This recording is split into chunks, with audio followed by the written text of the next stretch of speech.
We are now attending the Standing Committee on Appropriation, Standing Committee on Appropriations meeting. We are going to receive the fourth quarter expenditure report from National Treasury. Having said that, I therefore would welcome the Deputy Minister Masondo and Dr. Mampo and the team will be taking us through the presentation. Again, we know the housekeeping rules. When you are not talking, please make sure that you are muted. When you talk, please, would like to see you. Switch on the video. And obviously, if you talk, you must unmute. And the rest of us should be muted. With those, I know the other members who are in other meetings, but they will be joining us. Darren, can I check apologies that we're having? Chairperson, yes, we received 3 apologies. It's from Mr. Sarupem, Mr. Kwankwa, and Mr. Ntlangwini. And then Mr. Sheikh Imam said that he is going to join the meeting, but he also needs to attend the plenary. Yeah, good. Okay. Thank you. Perfect. Thank you very much, Darren. DM Masondo, please come in with your team. You will make that presentation. You'll decide how you go about. You know how we do it. And Dr. Mampo, 45, 1 hour. Then you bring the meeting back to me. Thank you so much. Good afternoon, Chairperson. DM is trying to log in. Can I ask that Darren assist him? And then once he has joined, I will let the meeting over to him. Is that fine, Chairperson? That's perfect. That's perfect. He's in the meeting. He's in the meeting. Yeah. Thank you, Chair. Okay. DM, I've just started the meeting. Welcome you. No, it's okay, Chair. Sorry, I was struggling to join, but my technical problem has been solved. You seem frozen from my side. I don't know if it's only me. Yeah, it was on only you, but no, I was just introducing the meeting, DM, saying that we're receiving the fourth quarter from National Treasury, and I was given an opportunity to see how you would go about between yourself and Dr. Mampo. So we've got an honor of being addressed by the two doctors, full bench of doctors today. Yeah, I think you did indicate to me that again you will have to leave us before the end of the meeting because of another responsibility at SASRE. I think we should note that there's an AGM at SASRE, and the deputy minister must preside over that. DM, please come in.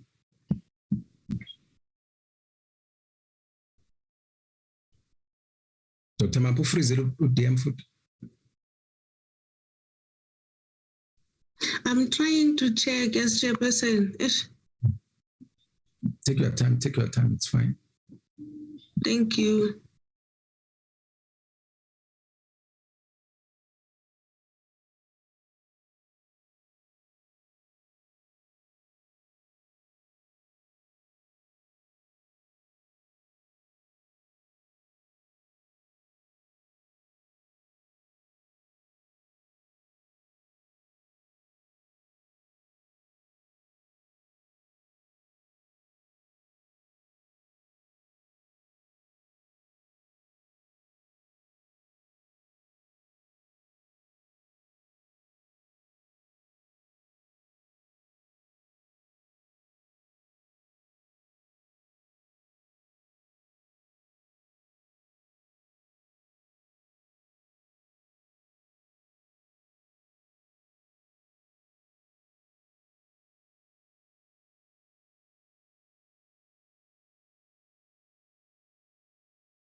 Chairperson, ODM is struggling to join and I can't find him on the phone. Should I not proceed with the presentation and then when he joins, he can then make his remarks? Perfect. Let's do that. Let's do that. Okay. Thank you so much, Chairperson. So today's presentation, what we thought of doing for the committee as a team was to do a proper dive-in assessment on the 2021-22 spending outcomes. And we wanted to bring this discussion to the committee now before you finalize the appropriations bill. And we're thinking that it will definitely assist the committee when you have these bilaterals with the departments so you can see how their spending patterns have been. We have also, Chairperson, added an additional section on the disaster funding. And I'm going to ask later on Ms. Ulrike to do the presentation. It's about 3 or 4 slides that will give the committee the update of where we are in terms of the disaster funding. So, Chairperson, I'm just sharing my screen so that you can see what I'll be presenting. Firstly, we're going to look at the departments that showed the most underspending, the ones that showed the overspending, and additional information, as I said. So, Chairperson and honorable members, for the year 2021-22, the overall underspending by departments was 14.9 billion. That is 1.5% of the spending. That's equivalent to 1.5% of the available budget as at the MTBPS. Chairperson, if you look at the categories or the economic classifications of where this underspending was, it is clear that the underspending was under goods and services. We're going to dive into which types of goods and services showed the most underspending. And then the second category, Chairperson, of the underspending was transfers and subsidies, where we saw a most underspending. And then the last one, where we saw a bit of underspending, would have been on payment for capital assets. Now, Chairperson, this graph gives you a full overview of the departments that showed the most significant underspending, and those ones would be the Department of Cooperative Governance, where the underspending for the year was equivalent of 2.781 billion. The next department that showed significant underspending was the Department of Water and Sanitation at 2.5 billion. And then Environmental Affairs, Forestry and Fisheries, 1.6 billion. National Treasury also showed an underspending of 1.283 billion. Agriculture, Rural, Land Reform and Rural Development, 1.092 billion. These are the top 5 departments that shows the most significant underspending, Chairperson, that we will dive into details even more. However, it is important to note that even the Department of Police, close to 1,878,000,000 underspending, Human Settlement, Employment and Labor, DECO, Transport, Justice and Constitutional Development showed quite significant underspending. Basically, Chairperson, what we also wanted to show the committee in this slide is that we went back to look at the underspending patterns over the last 3 years. And here we basically show the underspending in terms of the numbers, in terms of the rent values. So if you look, Department of Cooperative Governance, which is COGTA, has always been underspending significantly over the past 3 years. If you look in 2019-20, which is the red bar, the underspending was 3.4 billion. Last year, in 2020-21, the underspending was 3.6 billion, and in 2021-22, the underspending was 2.8 billion. Department of Water and Sanitation is the same issue, Chairperson and honorable members. The underspending is similar to last year's underspending, same as Environmental Affairs and the other departments. The good one where we saw significant underspending in 2020-21 was police of 4.1 billion, but that improved quite a lot in the current year. And Chairperson and honorable members, sometimes when you do this analysis, you have to look at the impact, you have to look at the share of the underspending relative to the budget, because for a department that is big, 100 million relative to the overall budget is too small. But if you look at a department that is small, 100 million can be a significant amount in terms of the share of the underspending to the total spending. So this particular graph shows you the spending as a share of the spending, of the actual spending. The departments that we have highlighted with the green arrows are the departments that show underspending, whether you look at them in terms of the rand value of underspending, or you look at them as a share of total spending. They are underspending, and those departments are DFFE, Employment and Labor, Water and Sanitation features as well. DECO is here, Agriculture is also here. Status A is here. So there's several of them that, whether you look at them in terms of the numbers or you look at them in terms of the percentage of underspending, they are still the culprits of underspending. The ones that are new in this graph that we think the committee can look at them would be the underspending in the presidency, the underspending in the military veterans, because here, Chairperson, we're looking at 11% of total underspending relative to the department's budget in 2020-21, and then we're looking at an increase to 15% in 2021 and 22. And then another one that the significant underspending will be the Department of Traditional Affairs, although the 2021 underspending is better at 10%, but still it's still significant relative to their budget.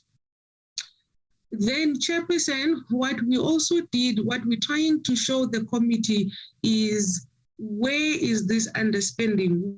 Where do departments tend to underspend? So this is the overall spending patterns of all the departments. We will reclassify the departments later on in the presentation. But what we wanted to show the committee is that the culprits of underspending are buildings and other structures. So the graph basically on top represent underspending, and then at the bottom will represent overspending. So basically, if you can see, since 2017-18 to 21-22, the budget on buildings and other structures has been underspending, although the underspending is slightly better in 2021-22, but the amounts in buildings and other structures remains, the underspending remains quite large. And then in the last two fiscal years, 2020-21 and 21-22, goods and services has shown quite significant underspending. And this is the percentage looking at the allocation vis-a-vis the total the underspending. And then another one that has a lot of underspending, Chairperson, would be spending on machinery and equipment. But if you look at transfers and subsidies, if you look at compensation of employees, and if you look at payments for financial assets, those categories remain very close to the allocations where we don't see a lot of movement. So it's these big three, Chairperson, that we've picked up where there is significant underspending. Then what we also did was then we had to look at within goods and services, which goods and services showed the most significant underspending.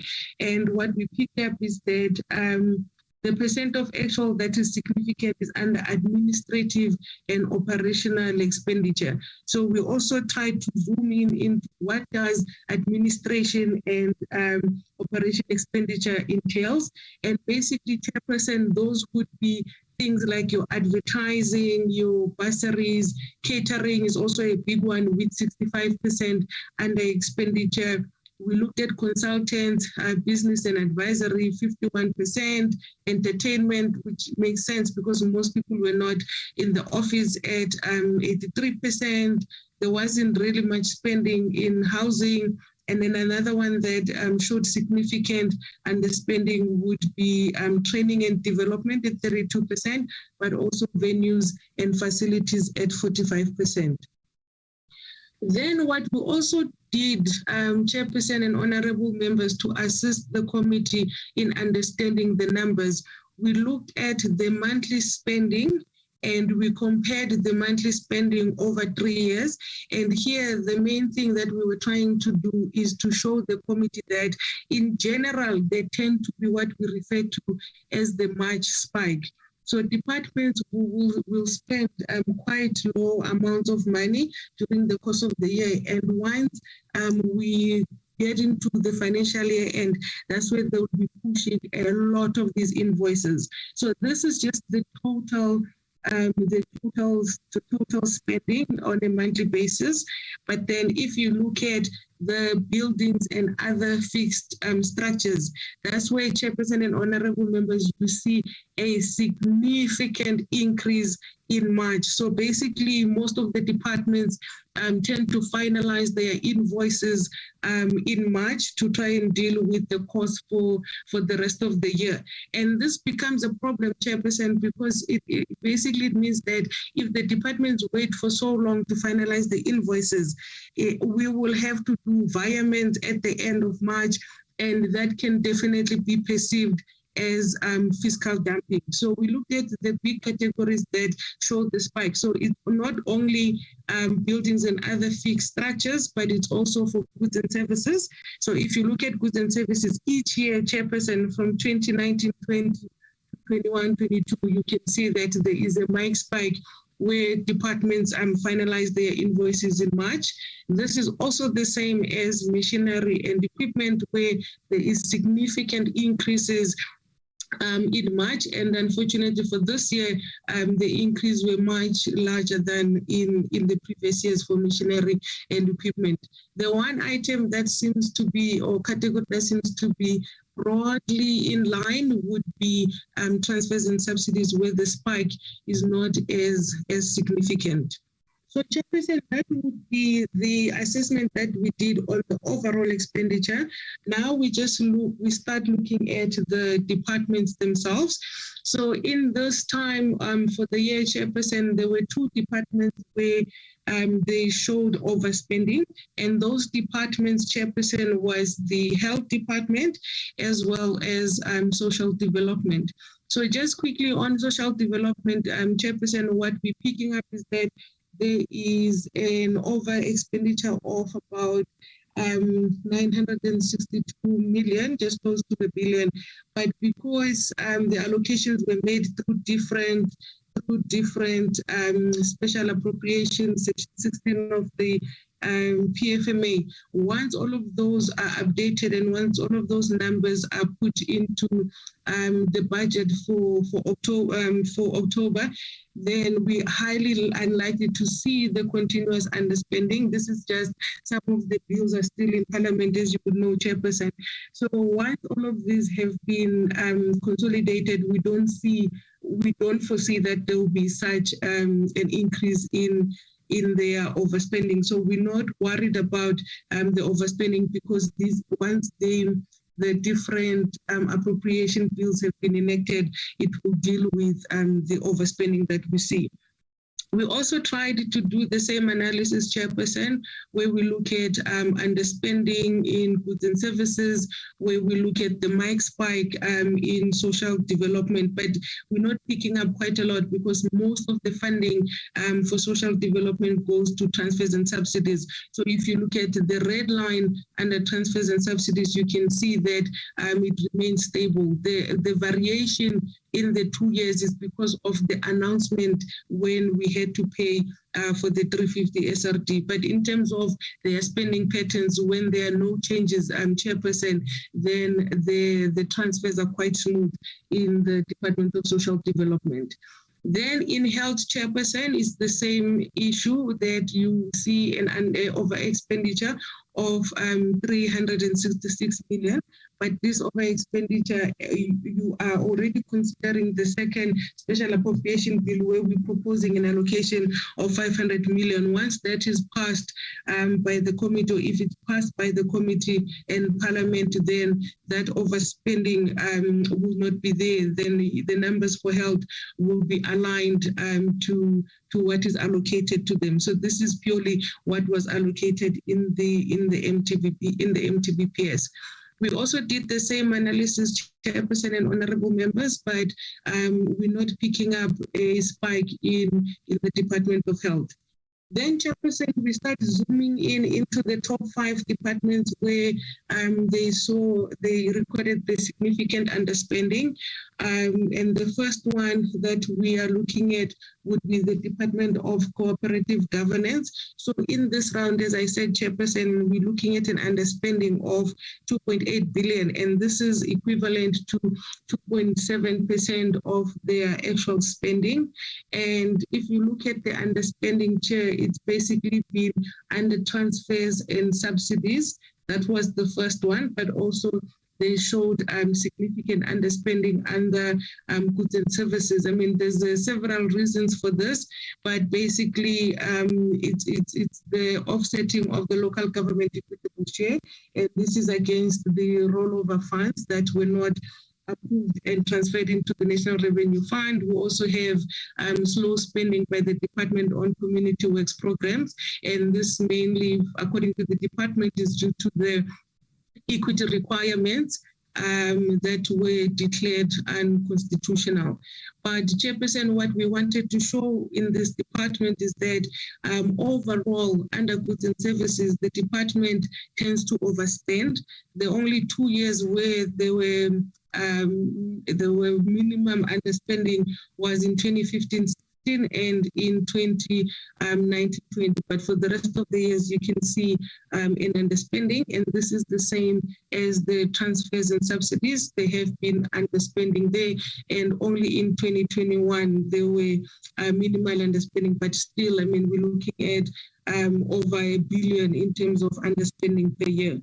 And then when we look at the goods and services in terms of the spike, there is a spike, but it's not significant that we worried about the spike. But I think here the biggest problem that we have with the department would be the underspending. Then looking at water and sanitation, Chairperson, we did the same assessment. And for this year, for the 2021-22, the underspending was 14%, 14.3% of the actual spending. And basically the reasons that we obtained from the department for the underspending is because of the unprocessed or disputed invoices.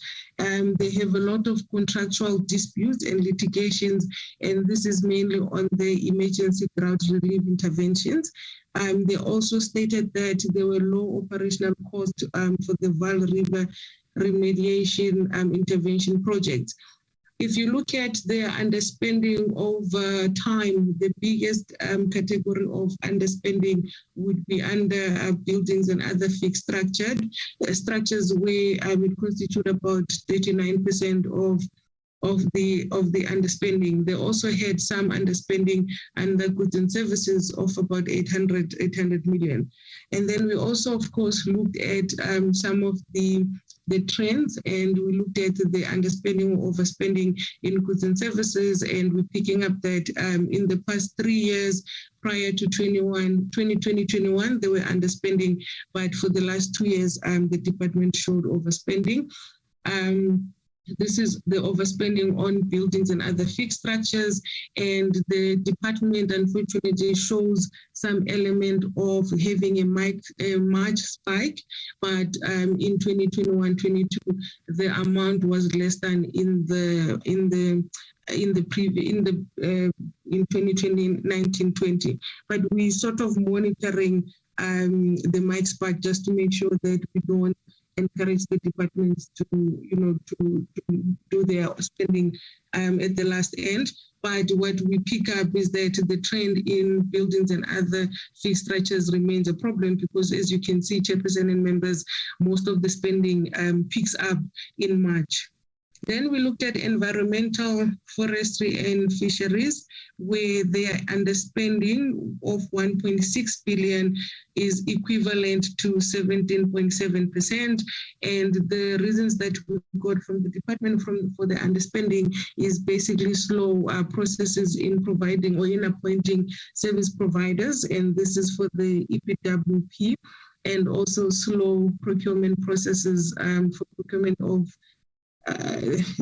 trees and plantation seeding as a result of COVID restrictions. But if you look at the past 3 years, Chairperson and honorable members, you would see that the department has been underspending under goods and services. And the underspending, unfortunately, has increased from 27% to 45% in this current year. And this can be seen in this graph, where you can see a persistent increase in the underspending. In terms of looking at the goods and services spike in March, it's not too pronounced, so we don't think that the department pushes invoices to the end of the year. Then we're looking at National Treasury Chairperson, and the underspending of 1.3 billion is equivalent to 2.8% of their baseline. And basically the reasons that we got from the departments are aligned to the rest of the departments, I guess, where there were delays in initiating of the tender processes for some of their projects, including the IFMS pilot. And also, as you know, Chair, there was the fact that the Land Bank could not achieve or adhere to the criteria or conditions that were placed on the 5 billion. It meant that Treasury couldn't transfer the funds, which also added to the underspending. We also did the same, just looking at the underspending on goods and services, and there is a trend that is prevailing on the Treasury's budget. In terms of the March spike, we're not seeing such significant increases at the end of the year. Agriculture, land reform and rural development, this was a underspending, Chair and honorable members, of 6.1%, equivalent to 1.1 billion, and most of this is attributed to delays in payment of vouchers for support for smallholder farmers, but also there was the delays in the settlements of land claims and the finalization of the land acquisition processes. This underspending basically is comprised of goods and services of close to 1 billion, but also transfers and subsidies. The underspending there was close to 400 million. This is just the graph that looks at the overall underspending, but I think this year it's one of those few years where they have underspending. In the last couple of years, the department was overspending in goods and services, but it was underspending in transfers and subsidies. And then we also picked up that there's a tendency for the department to finalize most of their invoices in March, and the 2021-22 spike increased significantly compared to the previous years. We also looked at transfers and subsidies, and we see a similar trend where there is a very large increase in the March numbers. Then, Chairperson, because we're only looking at the big five, but we still felt that it would be good to show the committee members the spikes on goods and services for the departments where we picked up some of the spike. We looked at the Defence Force. This is the spike of the Defence Force, although it's in terms of the graph doesn't look significant, but if you look at the amount, 1.8 billion, you can see that there's a significant increase, or they tend to spend a lot in March. We also looked at Department of Employment and Labor. where we looked at the goods and services, this is even very clear. The spike starts in February and they finalize most of their invoices in March. This would be the Department of Higher Education and Training, where we're picking up the same trend. Department of Human Settlement is the same. Department of Justice and Correctional Services tend to have the same trend. Military veterans also similar. In police, we're also picking up this trend, although not as strong, but there are environments that they request in March to try and deal with some of the invoices that they couldn't deal with during the course of the year.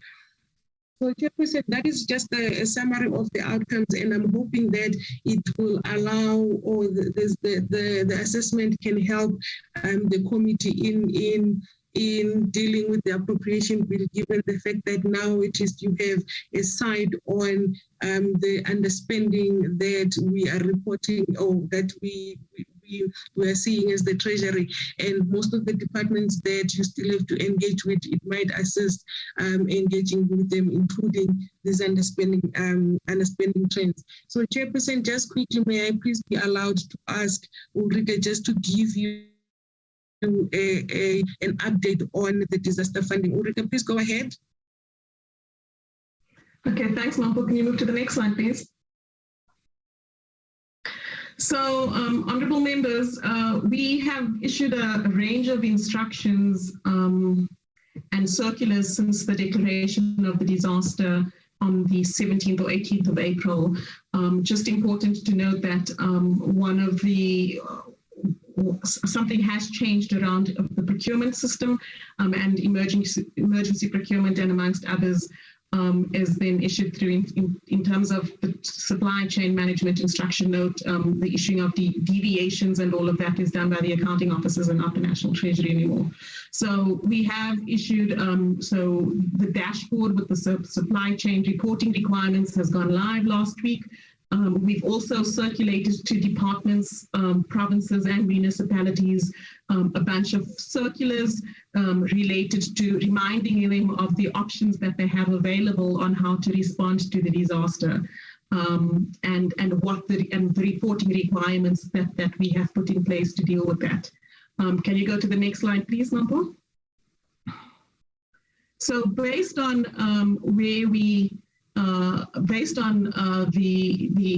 those circulars, I mean, we've had to grant a couple of approvals. In relation to human settlements, we have brought forward the payments and adjusted the payment schedules for KZN and the Eastern Cape in relation to the Human Settlements Development Grant and the Informal Settlements Upgrading Partnership Grant. We have shifted some money in the Department of Water and Sanitation to provide water tankering in Ugu, Ilembe and eThekwini. And there was an approval for 50 million rand shift for flood relief within the Department of Small Business and Development.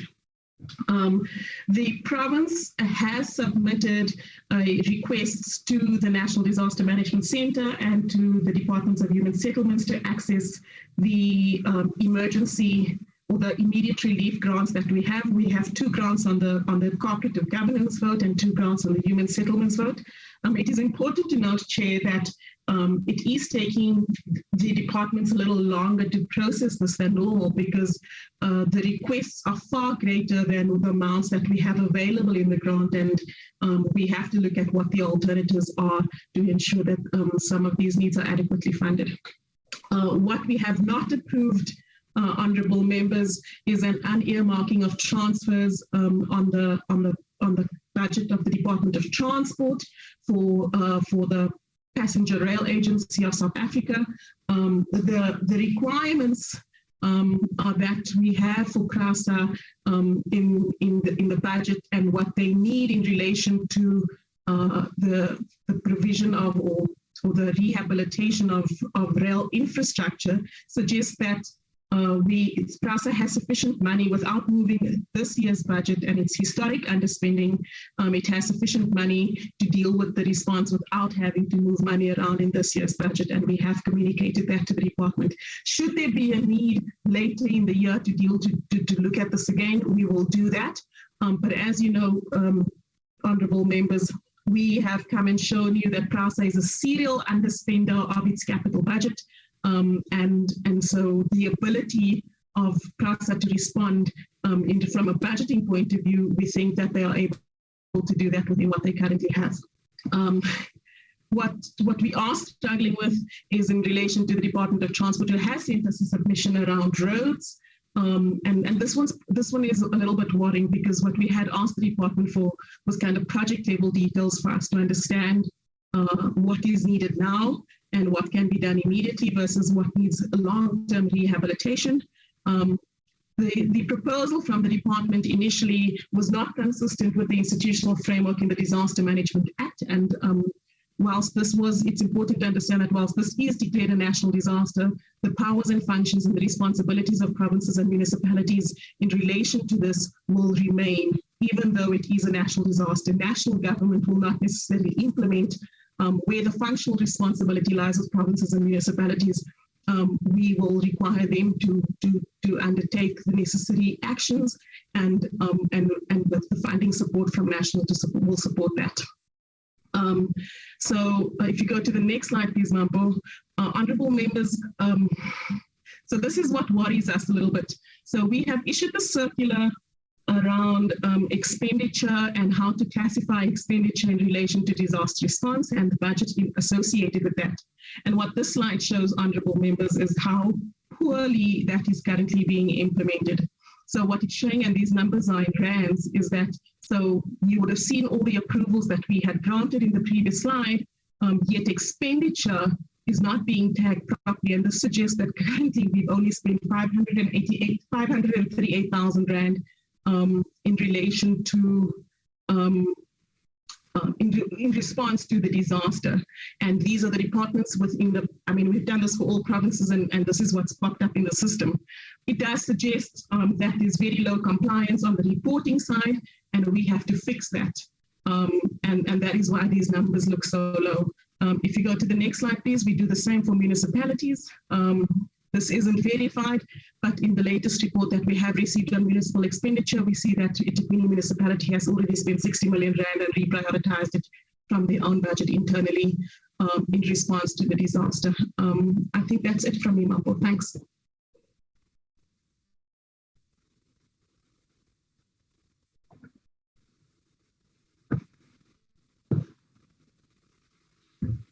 Dr. Mampo. Thank you, Chairperson. Thank you so much. This is us. We just have a couple of slides that give you further assessment of the spending, but I think we have covered all the core elements that we wanted to share with the committee. I think DM is now back online, so are we allowed to give him the space for him to comment, Chairperson? Yes, DM, please come in. Sizwile inhlungu yakho ukuthi we are struggling to keep on freezing. Please come in, just make your comments if you want to do that. We also did share with the committee that you have got another engagement somewhere. No, thanks, Nyabonga. I think the team has done a good job. I think they've well presented what you called us for. And I think at this stage, perhaps we should take questions and comments and guidance from you as usual. Like I said, because there's a Sasria AGM taking place, I will have to go and join it. As a shareholder, we've got to be part of that AGM. So you'll have to excuse me. Say around 2:45, and my apologies for that. Over to you, Chair. Thank you so much, Honorable DM. In fact, I'm busy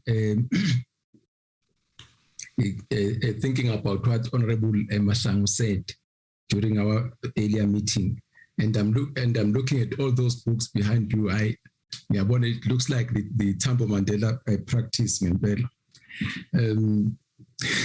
Honorable members, let's say, Sorry, Chair. Sorry, Chairperson. I forgot Ravesh's presentation on state-owned companies. Are we allowed to do that, Chair? As case, I was so focused on the spending side. No problem. Ramesh, come in, please. Good afternoon, Honorable Chair and Honorable Members. I'm going to put up the presentation and my team will basically take us through the slides. So just give me a few secs. There we go.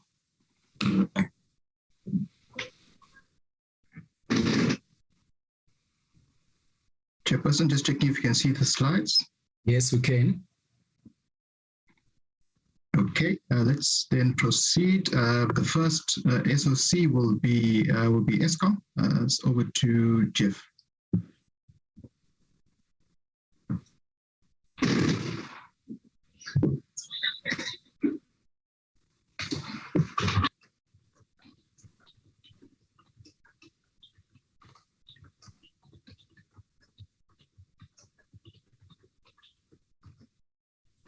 Jeff, let's run.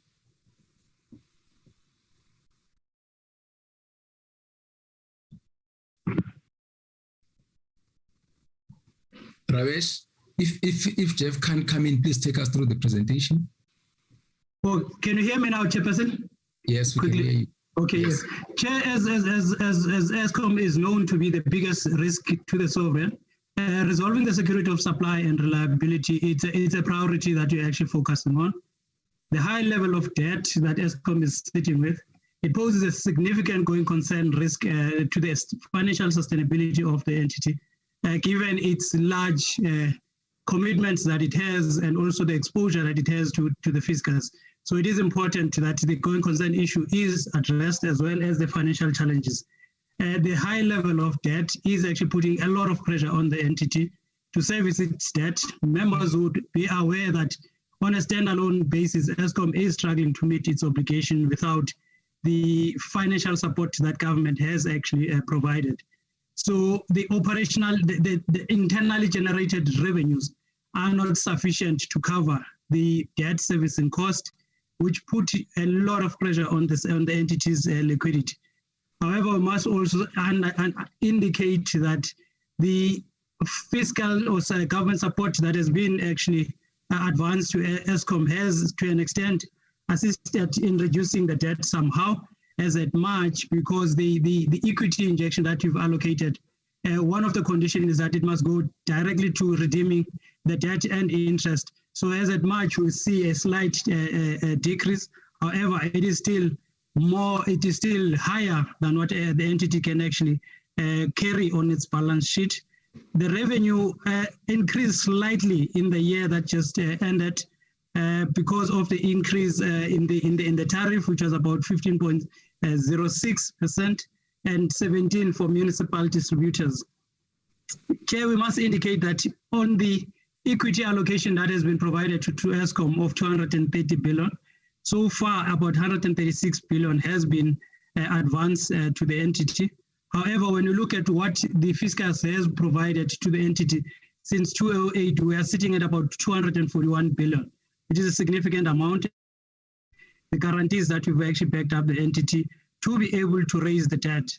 And understanding that there are three sources that ESCOM, or funding sources that ESCOM relies on. One amongst is the reliance on the funding because of the pressure that the entity is facing.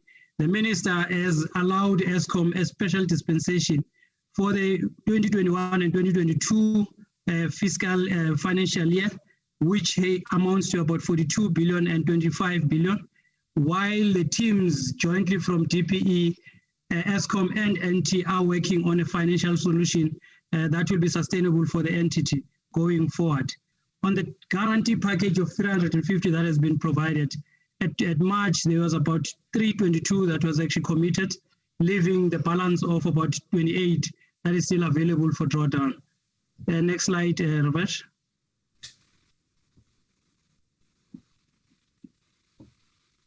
Chairperson, if we move on to the next slide, which deals around with the operational challenges.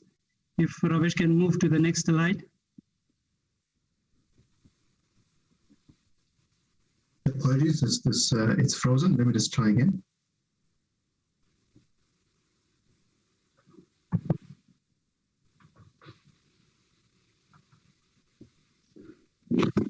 while Ravesh is putting up the slide, Chair, maybe I can just talk through what the slide contains, which is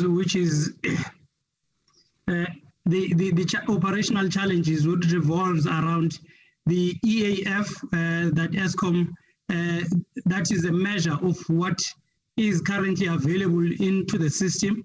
The members and everybody is aware that we are actually currently experiencing rolling load shedding, which is a result of inadequate maintenance, as Jeff, well as yes, Chairperson. Jeff. Yes, Chairperson. Two things.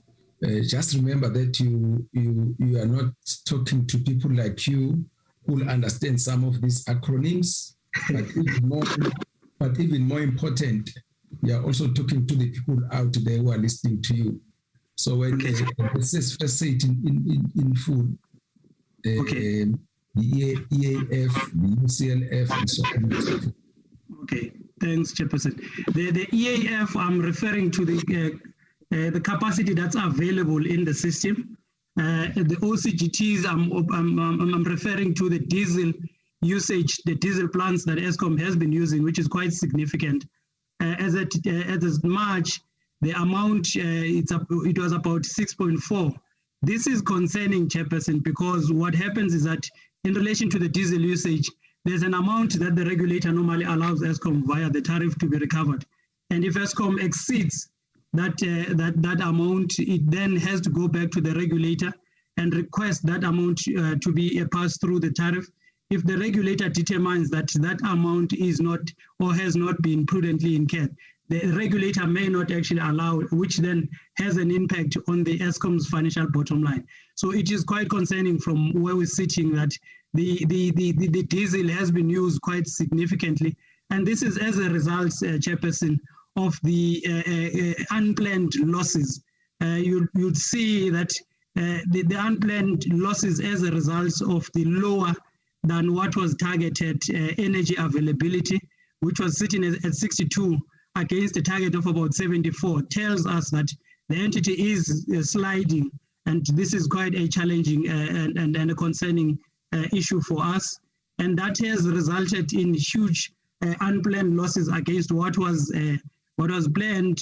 You'd see that it was sitting at 25% against the target of 14%. This is quite worrying, and that tells us that Eskom is really experiencing challenges in this regard. If we move on to the next slide, Ravesh. Chair, the committee and members would recall that Eskom, in granting Eskom the equity allocation or government support, there has been conditions that were attached to the support that's been granted. For the year ending 2021-2022, there's been 18 conditions that Eskom has been imposed on Eskom, and we've been regularly monitoring these conditions, and Eskom has been complying. So what we do in our analysis, we look at whether Eskom has fully complied, that is providing the full information as we have agreed, or not complied, that there are certain gaps that are required.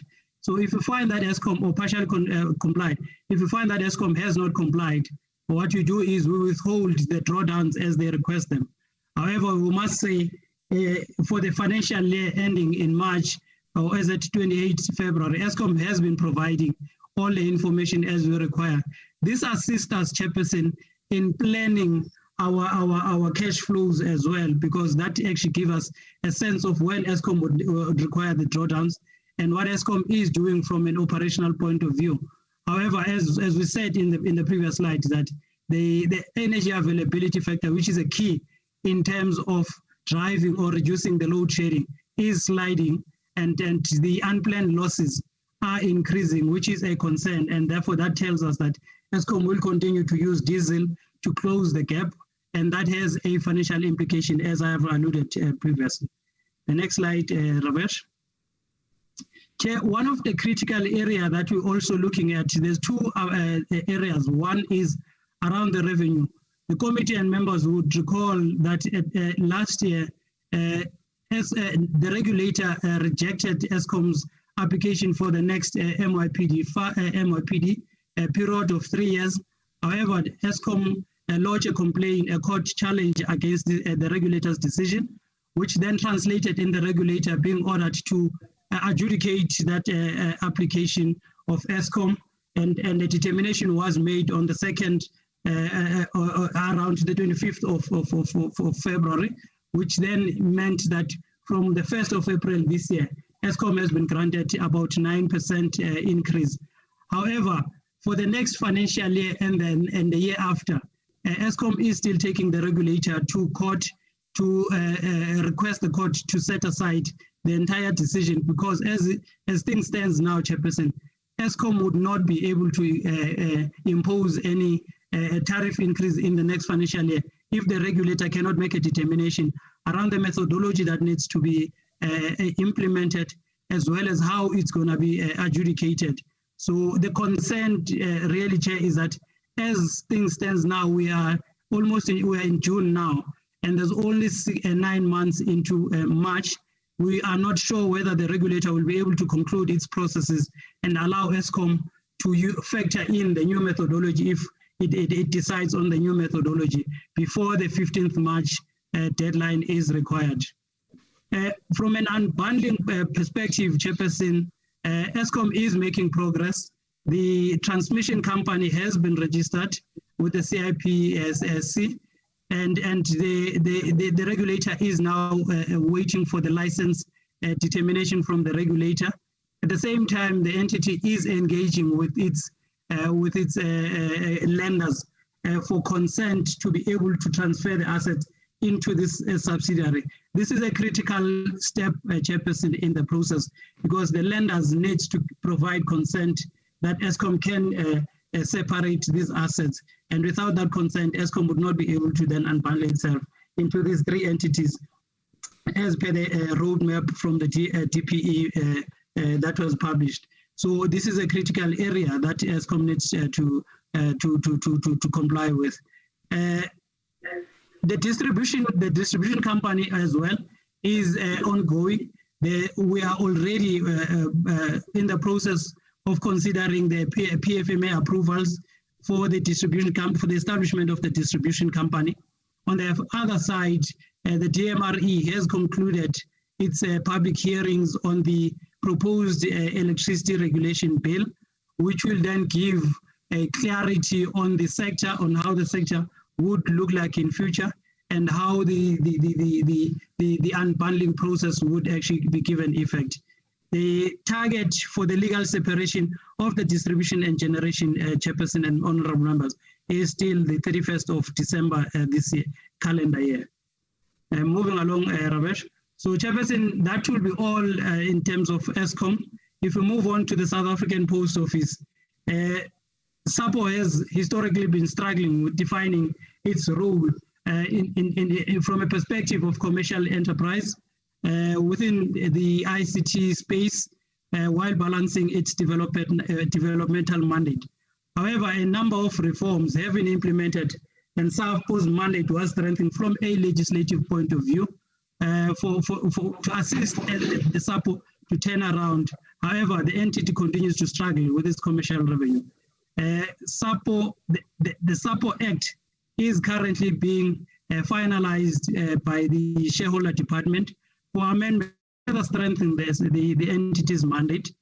In the fourth quarter, what we're seeing, Chairperson, given the economic recovery, that the entity has continued to sluggish from a financial position, with revenues being negatively impacted by this, Chairperson. What is of concern, Chairperson, from a SAPO point of view is the expenditure is continuing to outstrip revenue. This is a critical concern, Chairperson, because if an entity continues to have expenditure that outstrip revenues, that talks to the entity's inability to continue operating as a going concern, as well as its financial sustainability going forward. So this is an area that really requires much attention for the entity to continue to drive down its expenditure. However, consultation with its shareholder ministry have actually been continuing, and the entity and the shareholder ministry have now finalized a new strategy, which is called the Post Office of Tomorrow, which aims to turn the business around in light of the technological changes that had forced the entity to lag behind. Although this implementation, SAPO is saying they have commenced with this strategy, it remains challenged and concerning that it relies largely on the funding that is required on a number of key areas that underpins the strategy. And without funding, Chairperson, then the strategy may not actually be successfully implemented. And that is one of the critical areas around this, the entity's turnaround. The entity has implemented the voluntary severance packages, which has reduced the number of employees from 790, of which 650 were through VSPs, and then the remaining 140 were through natural attrition. The next slide, Ravesh. From a finance point of view, Chairperson, as at March, as I indicated earlier, that the financial position continues to be to be severely constrained, and cash flow is managed very closely because, as I indicated, the revenues are being outstripped by the expenses, and that is a concern. The entity has declared a net loss of 830 million against a budget of 368. This demonstrates, Chairperson, that the entity is really in financial constraint, that even the losses are outstripping what the projected numbers were. The revenue, as indicated earlier, Chairperson, was reported, which is also below what the target was, and there's a decrease from the prior year. And this is a trend that is concerning, that revenues are going down on a year-on-year basis, and instead of turning around for the entity. Expenditure, as I indicated, has just outstripped even the actual performance, and it is above budget, and this is a concern that we are raising, Chairperson. Creditors and accruals amount to about 4.4 billion, and this includes the salary debt of 150, which relates to the previous financial year. We must indicate, Chairperson, that there are no government guarantees that are currently in place for SAPO, and no funding has been allocated for SAPO in this coming financial year. Thank you, Chairperson. That's all for us from SAPO's perspective. Okay, thanks, Jeff. Solufelo.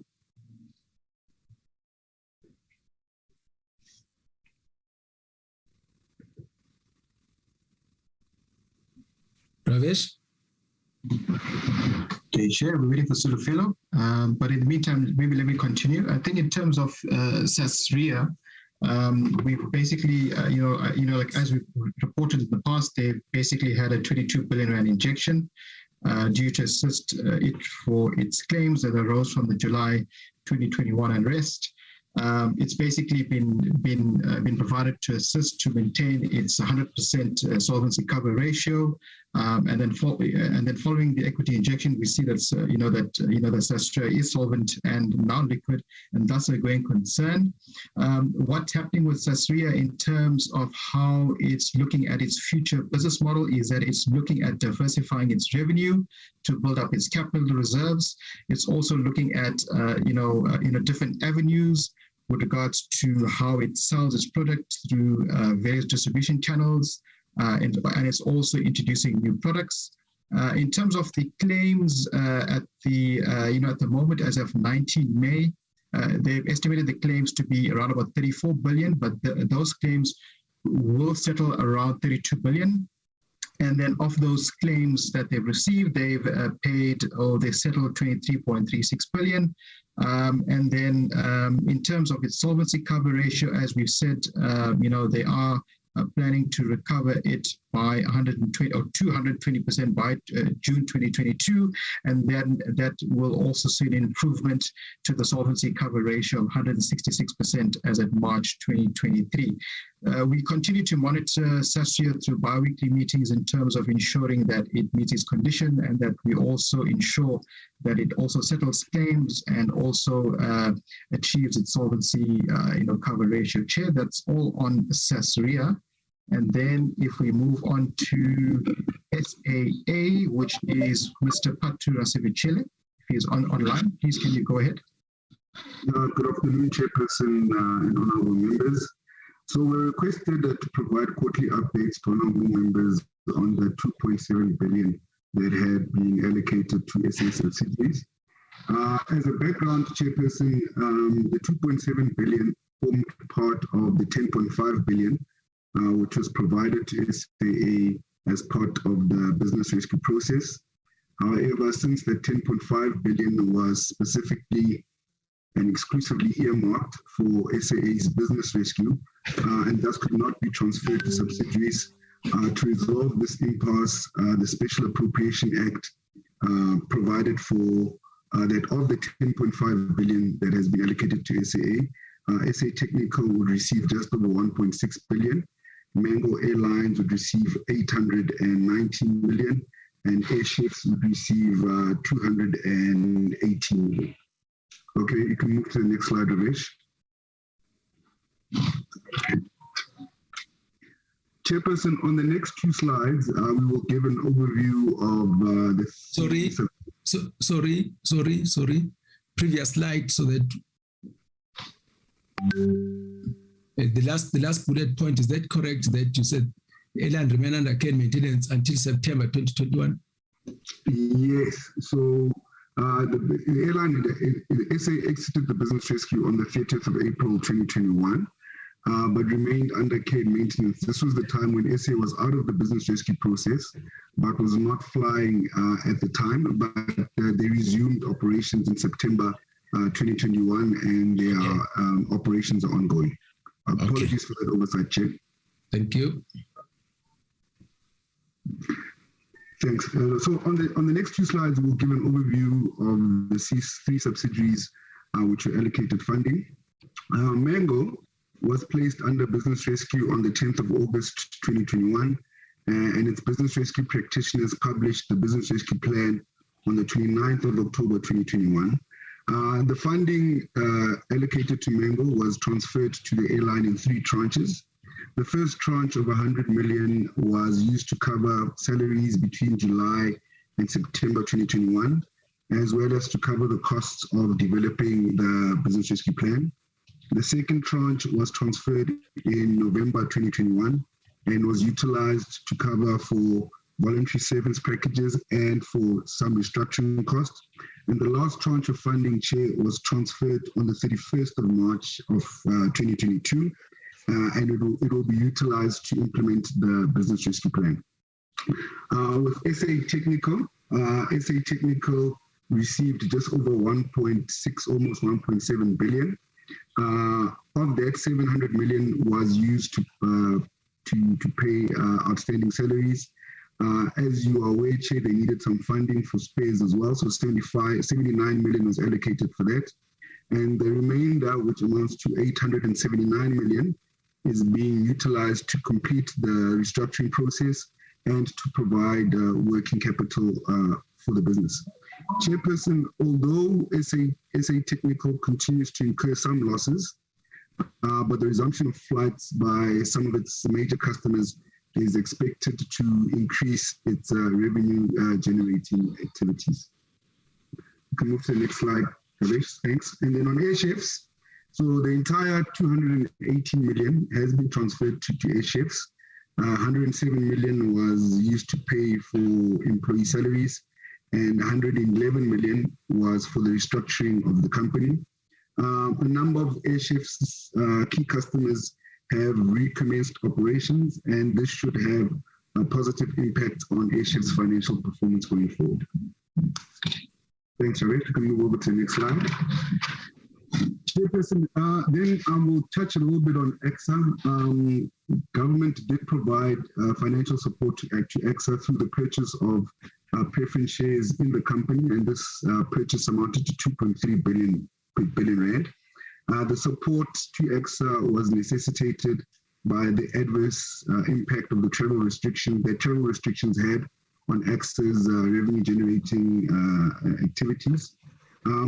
Because of this, EXA incurred a loss in 2021-22, but the quantum of the loss has reduced to 1.47 billion from the 2.56 billion incurred in 2020-21. On a positive note, Chair, the passenger volumes are expected to go back to pre-pandemic levels, and no fiscal support is envisaged for AXA going forward. We've had discussions with AXA on their corporate plan and their planning, and they've projected that they will start generating profits again from the 2023-2024 financial year onwards. That's it from our side. Thank you, Chair. Okay, thanks, Patu. Mr. Lefenze Radikalede. Thanks very much, Ravesh. Thanks, Chair, and thanks, members. Yeah, the story on the land bank seems a bit slow. Okay. Although the current board, which is the new board that was actually appointed in December, is trying very hard to get a much more faster movement on what is happening at the bank. Now the challenge we're facing is that the CEO of the land bank, who was actually overseeing the operations of the land bank, has left the land bank. The minister has approved that the CFO, the current CFO, can now act, and she's trying her best to actually run the business of the bank. Chair, you'll remember we reported that the last liability solution was rejected by the lenders. So there's basically more work that is being done by the board to agree with the lenders with regards to the new liability solutions. There have been some workshops that have been happening between the lenders and the bank, so that they can find a way of actually agreeing on what actually stopped and actually made the liability solution, the previous liability solution, not to actually find success. The 7 billion recapitalization is still with National Treasury, not yet transferred. Mampo spoke about the 5 billion that was supposed to have been transferred last year. We're hoping that this year we'll be able to transfer 6 billion of the 7 billion if everything goes according to plan and the liability solution is actually agreed with the lenders. We are all praying. The land bank has actually, the board has actually promised the minister that they will actually have this liability solution concluded and implemented, beginning to be implemented from the end of September this year. And we are all hoping that nothing will actually make this thing to actually fail. The financial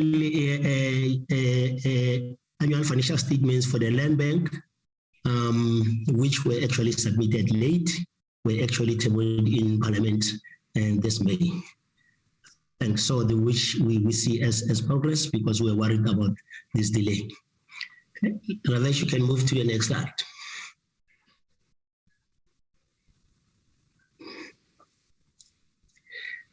Fine. This is a summary of the key issues that actually are in the annual report of the land bank.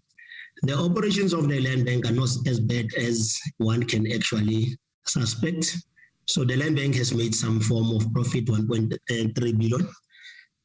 But Chair, you'll notice that this profit is mainly due to the revision of the provisions, impairment provisions. It's not necessarily driven by the operations of the bank. So if you include these revisions of the provisions, the bank is basically making about 129.8 million, which is far less than what the number that you see above there.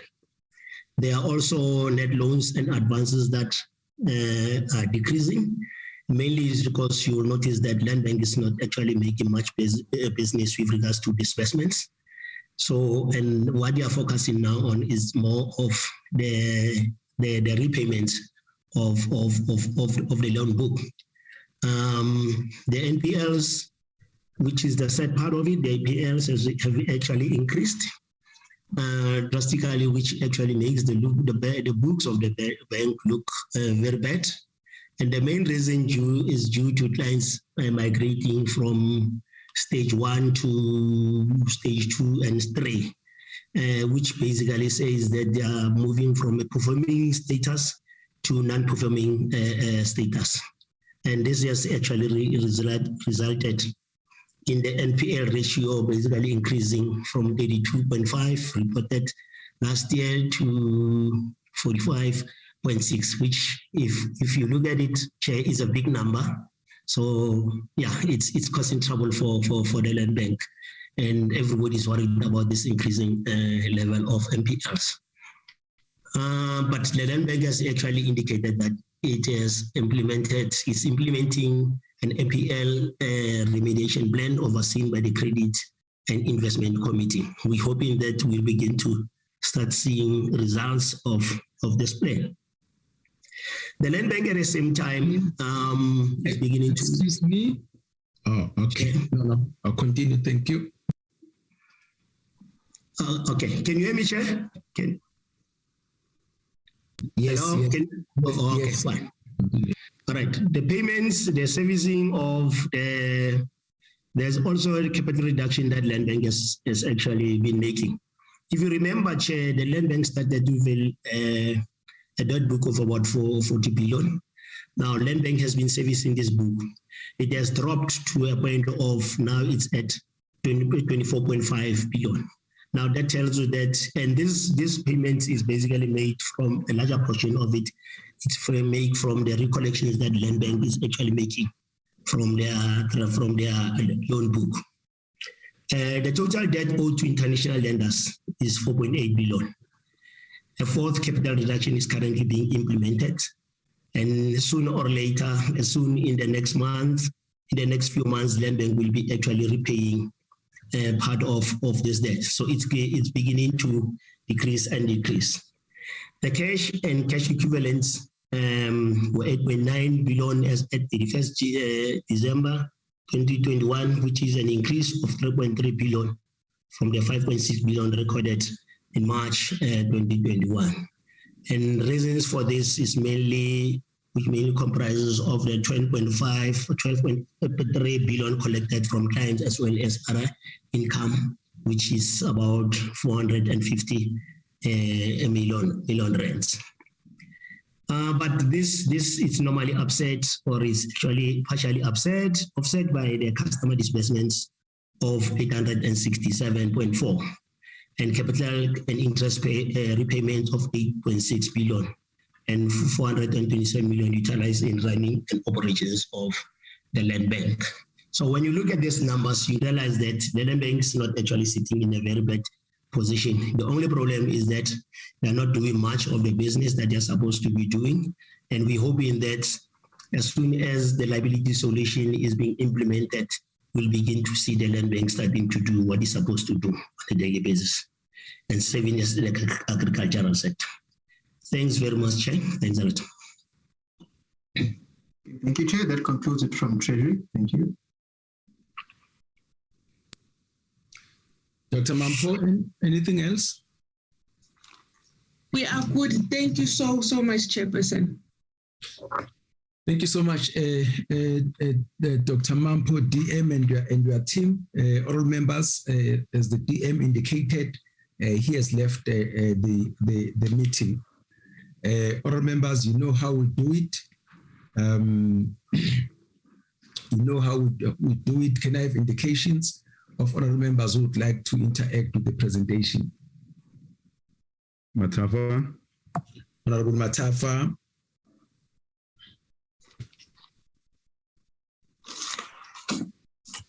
Honorable members. Kaiso. Honorable Kaiso. Honorable members.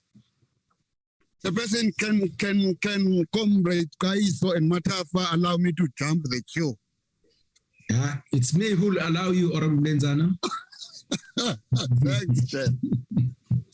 Okay, any other honorable member?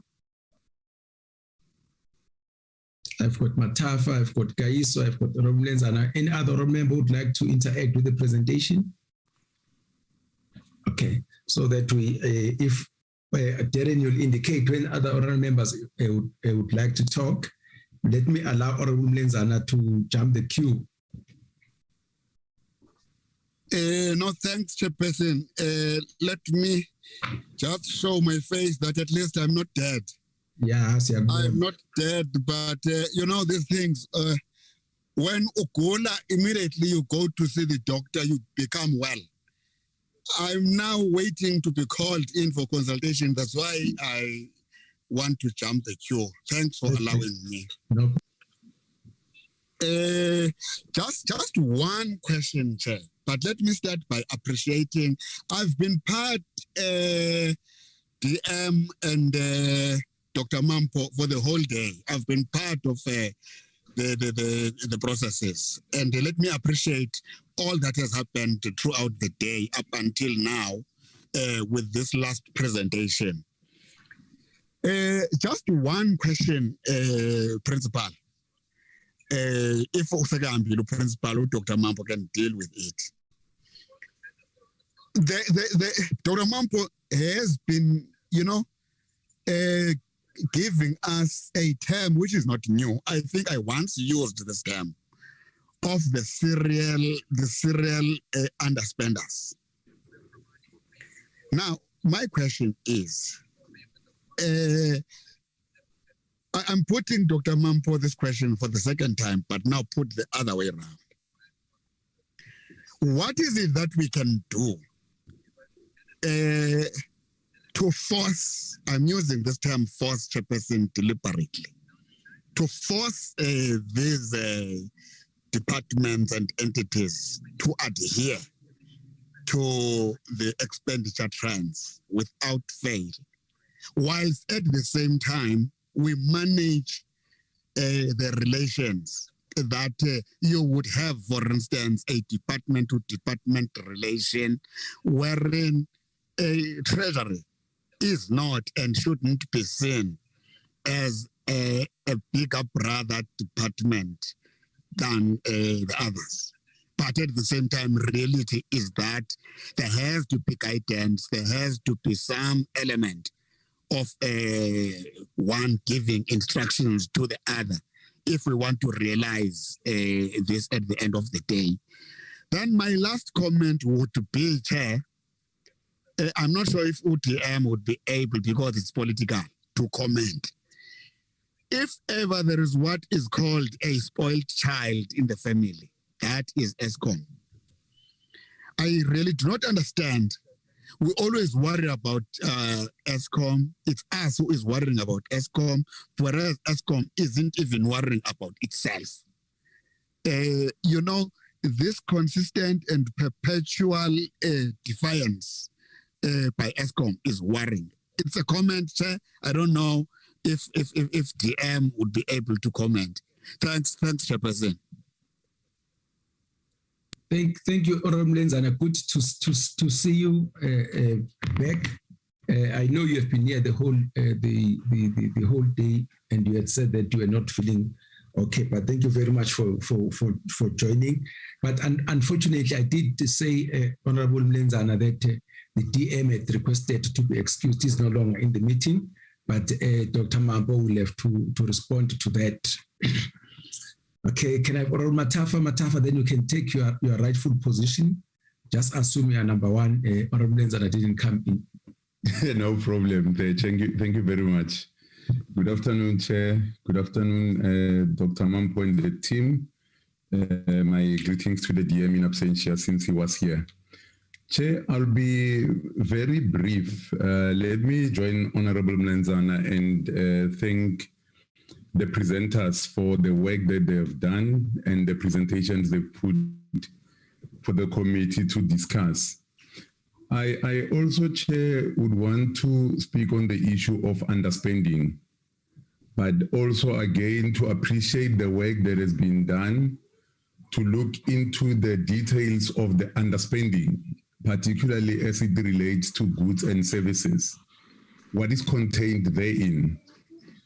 And one item, Chair, that I'm worried about, and I just want Dr. Mampo and the team just to indicate for us what efforts are being made to ensure that this critical item that is reflected within goods and services is addressed and actually the spending is improved there. And that item, Chair, is on the one that is called training and development. Every time we sit and engage on the poor performance, underspending, maladministration, the issue of lack of capacity in the state is raised. Here are funds allocated for training and development, and yet they are not spent. So I'm just interested to find out what can be done if there is no clarity what is happening now to address this particular area. I'm raising this, Chair, because one department that Honorable Mlenzana will consider as a serial underspender will be the military veterans. What worries me, Chair, is that you would have seen military veterans going on strike, in some instances being arrested for allegedly kidnapping or holding certain ministers against their wish, because their benefits are not being paid. What is due to them is not being paid. But we are sitting here and money is being referred back to the National Revenue Fund by the very same department that is supposed to be addressing the plight of the military veterans. For me, it's a concern, Chair. The other point, Chair, the third one, it's on the issue of ESCOM. It is stated in the presentation that 31.7 billion has been advanced in the previous financial year. I want Treasury to confirm to us, or just maybe clarify if whether it's true that 12 billion of this particular 31 billion rands has been spent irregularly. Now, that is worrying, Chair, because we all know that there were problems with ESCOM in terms of the internal controls.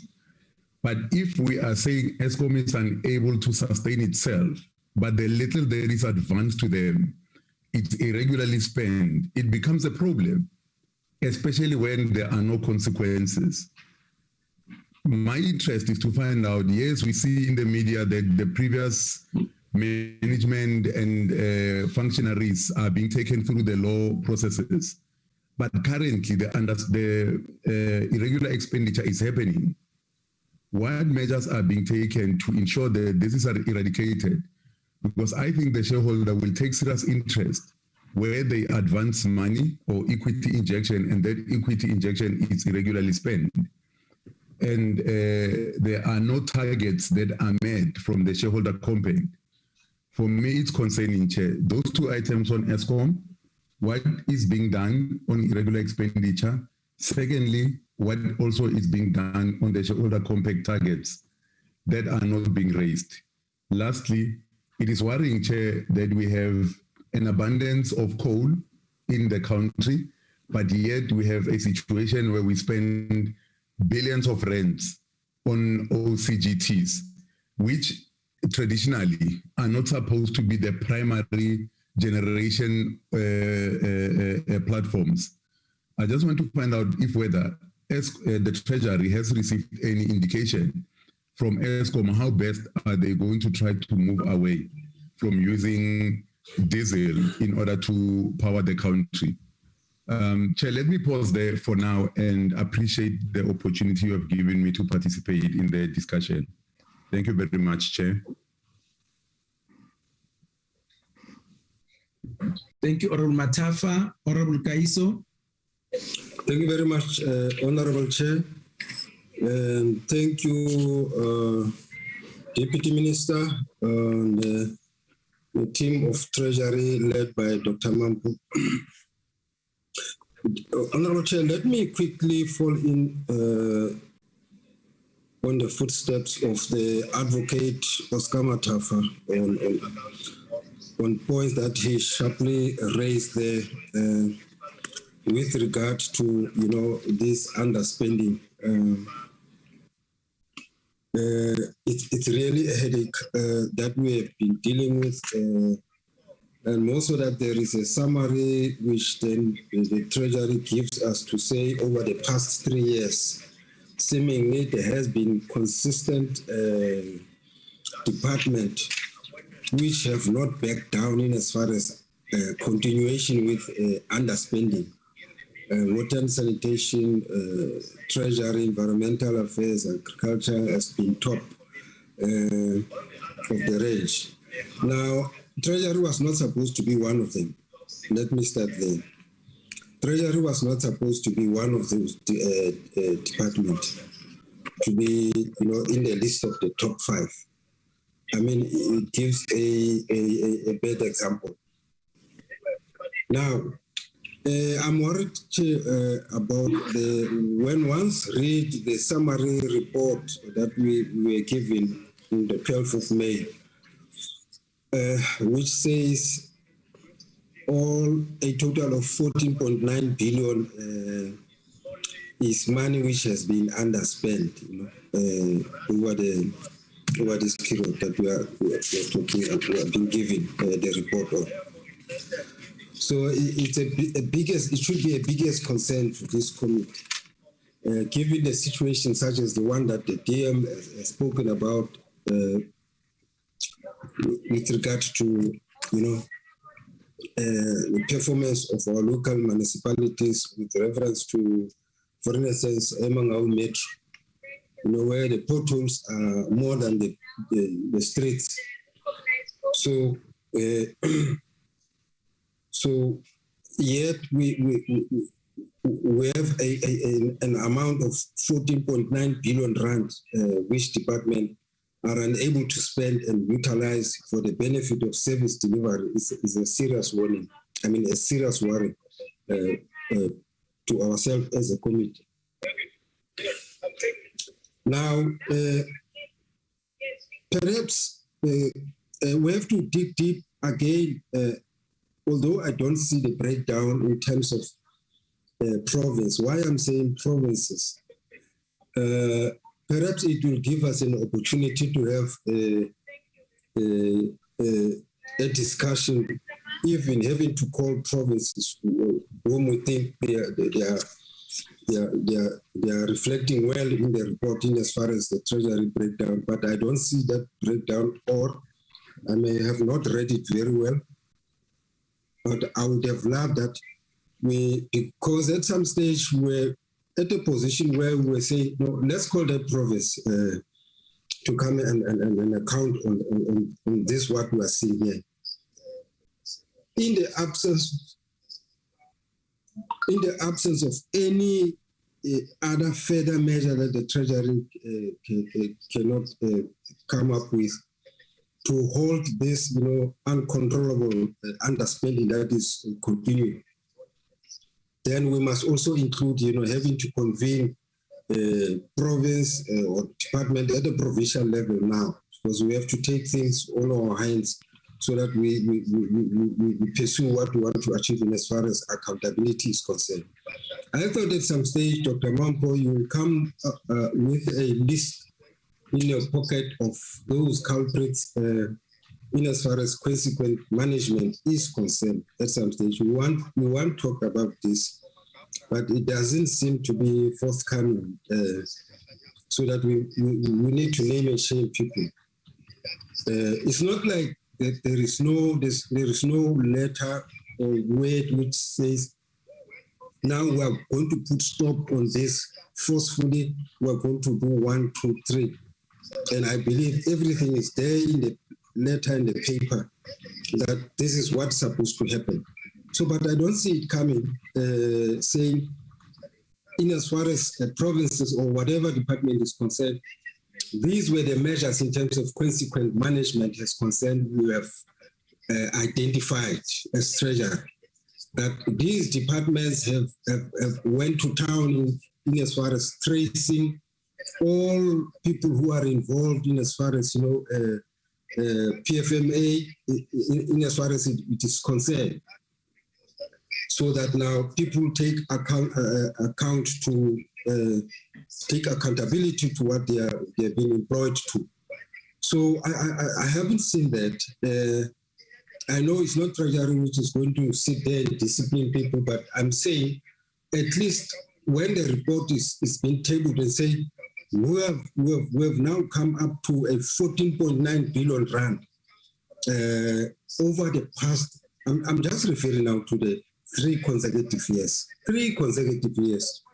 Let me reduce it to only 3 years, as you have put it, 3 years consecutive period of departments doing the same mistake repeatedly and repeatedly and repeatedly. It has now become a norm and a tradition of those departments that no, come March, there will be a spike. Come 2022, 2023, 24, we are going forward with this March spike without any consequent management. So I would have loved that Dr. Mampo, you say, no, Treasury has seen that department have taken measures where people have been taken to task there in as far as this management of consequent management is concerned. Now, so I wanted to say, where is the breakdown in terms of the up-to-date level of province, so that we can be able to see where this trend is actually, centered, so that we can be able to say, okay, in the meantime, we will definitely have to step in as a committee and convene that province to come, or that departmental, provincial department, come here now, because we've been seeing this trend. It's uncontrollable from your side. And then,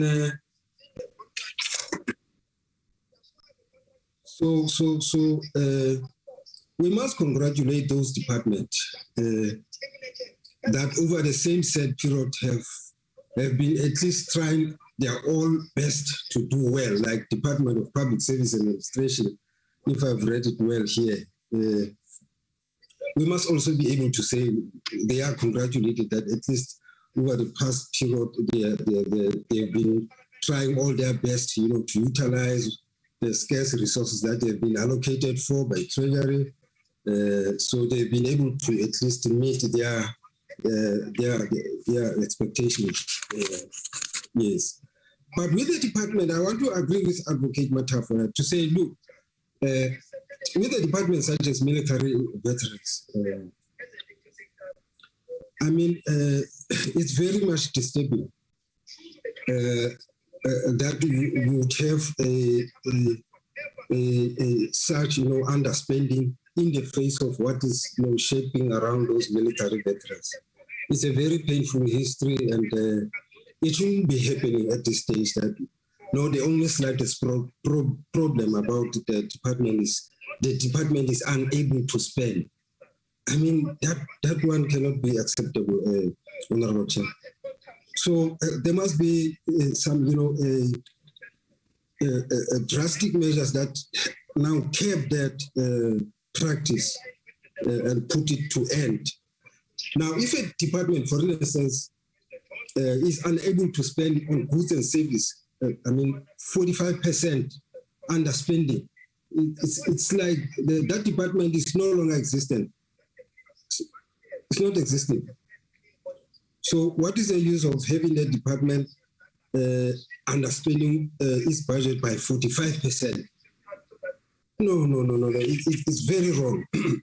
So I don't want to repeat the issue on ESCOM that my colleague has already spoken about. But then I want to come to the issue of post office. Yes, I want to agree because the poor in the rural areas, they still need post office. And therefore, even if I see here that there is an understanding that it should not be assisted, if I read very, very well the presentation with that 7 billion rand. And so,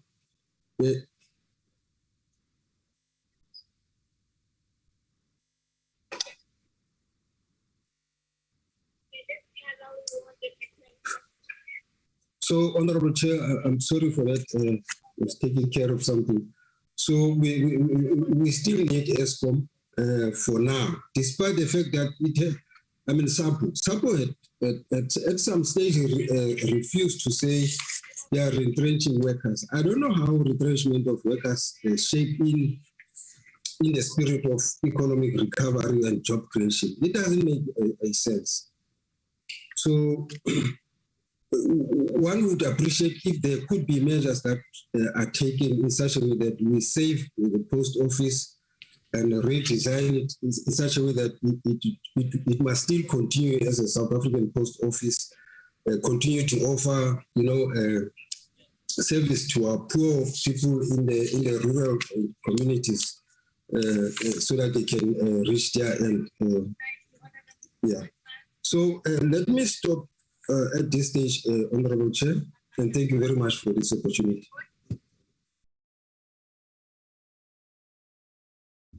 Honorable Kaiso, thank you very much.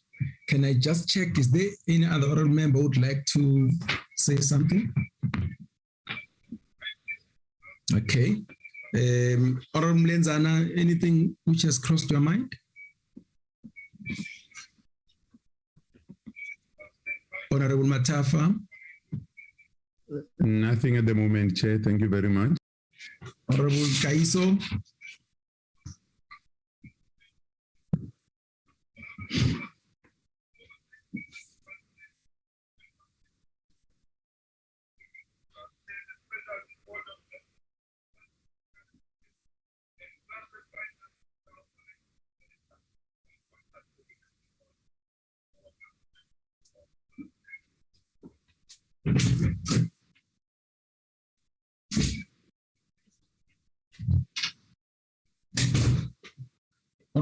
Honorable Kaiso? Okay. Let me come in. Honorable Chair? Yes, Honorable Kaiso? Yeah, I was saying, do you have something to add? I was giving you the second bite. Okay, Chair. No, I think so far. Let me stay there for now, Chair, and wait for responses. Thank you very much. Thank you so much.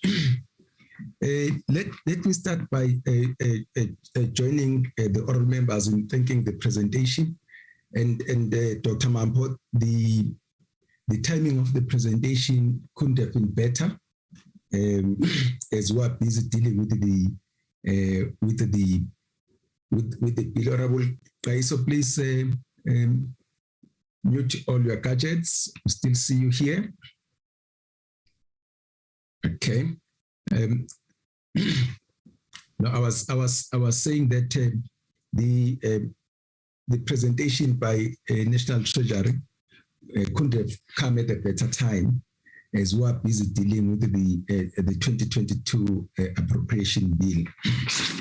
I think the background, again, it's a situation where when we interact with different departments here, all of them complain about the cutting of their budgets. And then budgets are being given to them. Now we find ourselves in this situation, the situation of what Dr. Mampo calls March spikes, fiscal dumping, and to the question of underspending. And there's no doubt from where we were seated that once we are having that March spike, there's a lot of inefficient spending of the resources, because people are doing that without necessarily wanting to get value, but because they wanted to convince National Treasury that they need more money. So I think that's the background. And again, say the way that you broke down the sources of under expenditure. One thing that you talk about departments, but economically where they come from, which budget items are being underspent. It also helps the committee to understand exactly the impact of that underspending. Then my questions, the first one, it's more about clarification. For instance, if there's underspending on buildings and other structures, what does that mean? Let me leave it there. Can you please expand on that? What does it mean? Is it the building of buildings, or is it accommodation? What is it exactly? And from your side, the implications of underspending on goods and services to the general macroeconomic environment and what we are trying to do. We see again there's underspending on bursaries in some of the departments. I think this is unacceptable. There are so many children who are on the streets who would like to be in universities, in other tertiary institutions, but their bursaries were underspent. Again, the implications of this on human capital formation. But just remind us which departments are underspending on bursaries. And then again, this is related to buildings. There's underspending on housing. What does that exactly mean? And please differentiate between the two.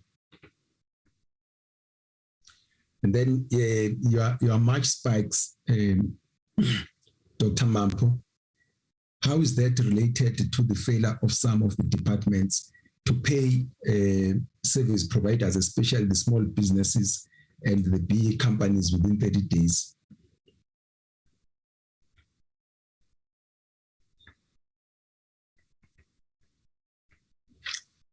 National Treasury, you seem to be understanding this thing, the reasons, for instance, that despite the fact that this parliament came and appropriated 7 billion rand to try and deal with the challenges of the land bank.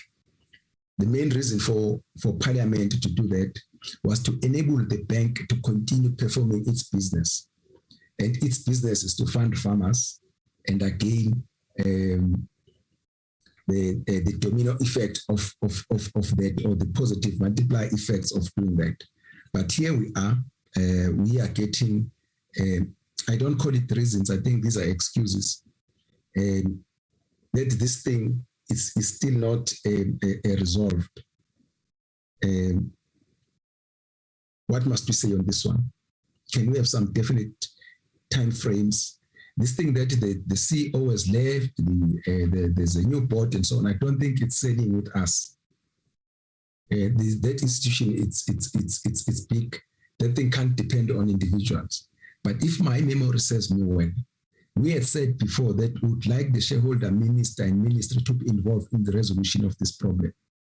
We can't approach it on a pedestrian, to be on a pedestrian mode in dealing with these things. The farmers out there are suffering. The emerging farmers are out there are suffering, but this has got huge unemployment implications. What we are trying to do with the economy, businesses are not able to access a funding from the land bank. I would like to hear what exactly are you saying about this. I think I also agree with Honorable Kaiso that when it's National Treasury doing this, then we're in serious trouble. We definitely need a better explanation when it comes to that. Dr. Mampo, when if the team that you're having is not able to give us the definitive dates, when is this thing going to be resolved? I know that there are many parties involved, but when I listen to the presentation, it's just one of those things. And here we're talking about all these implications of the inability to transfer the money and resolve the issues which are there. And again, I think each and every day which passes without resolving this thing well, there's interest that we're incurring there and many other costs. So it's apart from the opportunity cost of failure to fund the farmers.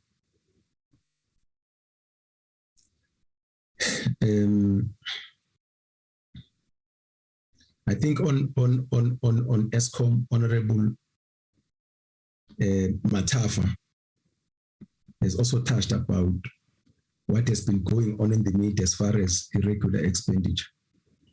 But with ESCOM, you'll know that if it's not irregular expenditures, it's deviations, huge deviations, and deviations that people are saying that we are not going to do things according to the laws that this parliament has passed. And that's unacceptable. If we're going to give exception to certain companies and government departments, let's do to everybody, because it can't be right that there are some institutions which are allowed to spend money appropriated by this parliament without following the laws and without following the policies that are there.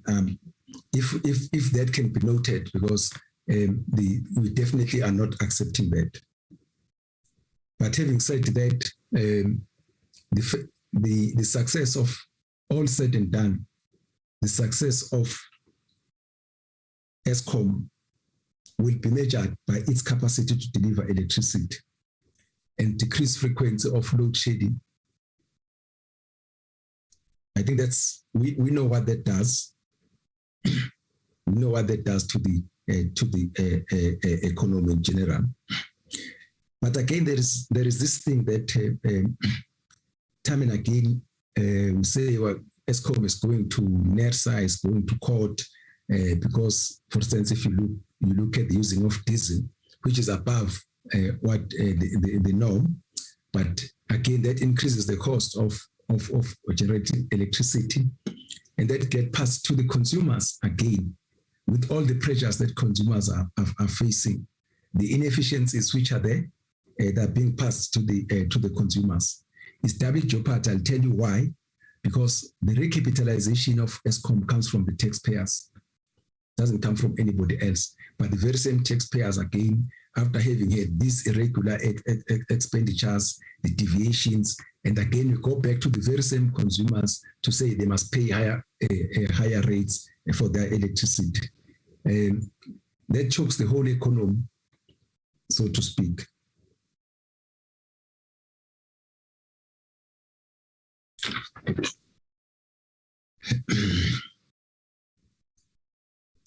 Yeah, coming to SAPO, I think the main thing that I got was the question of expenditure, which is greater than revenue, and it continues to be a concern. But from our side, I think what we are more concerned on is that what is being done about it, not necessarily by Treasury, but since you are reporting on this thing, we'd like to know exactly what is being done about it, what is the solution, because it doesn't help us to come year in, year out, quarter in, quarter out, and again we get this story. But the main thing is what is being done about that. SAA, again, through this committee, Parliament, recapitalization, and we've been told about for years that we need a strategic equity partner. What is the status of the strategic equity partner of SAA? And then, are we going to say that SAA is out of the woods? I think we need that assurance. We've just heard that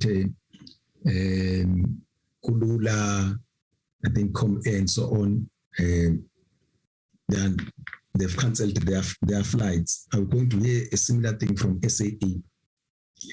Mango, will Mango be back?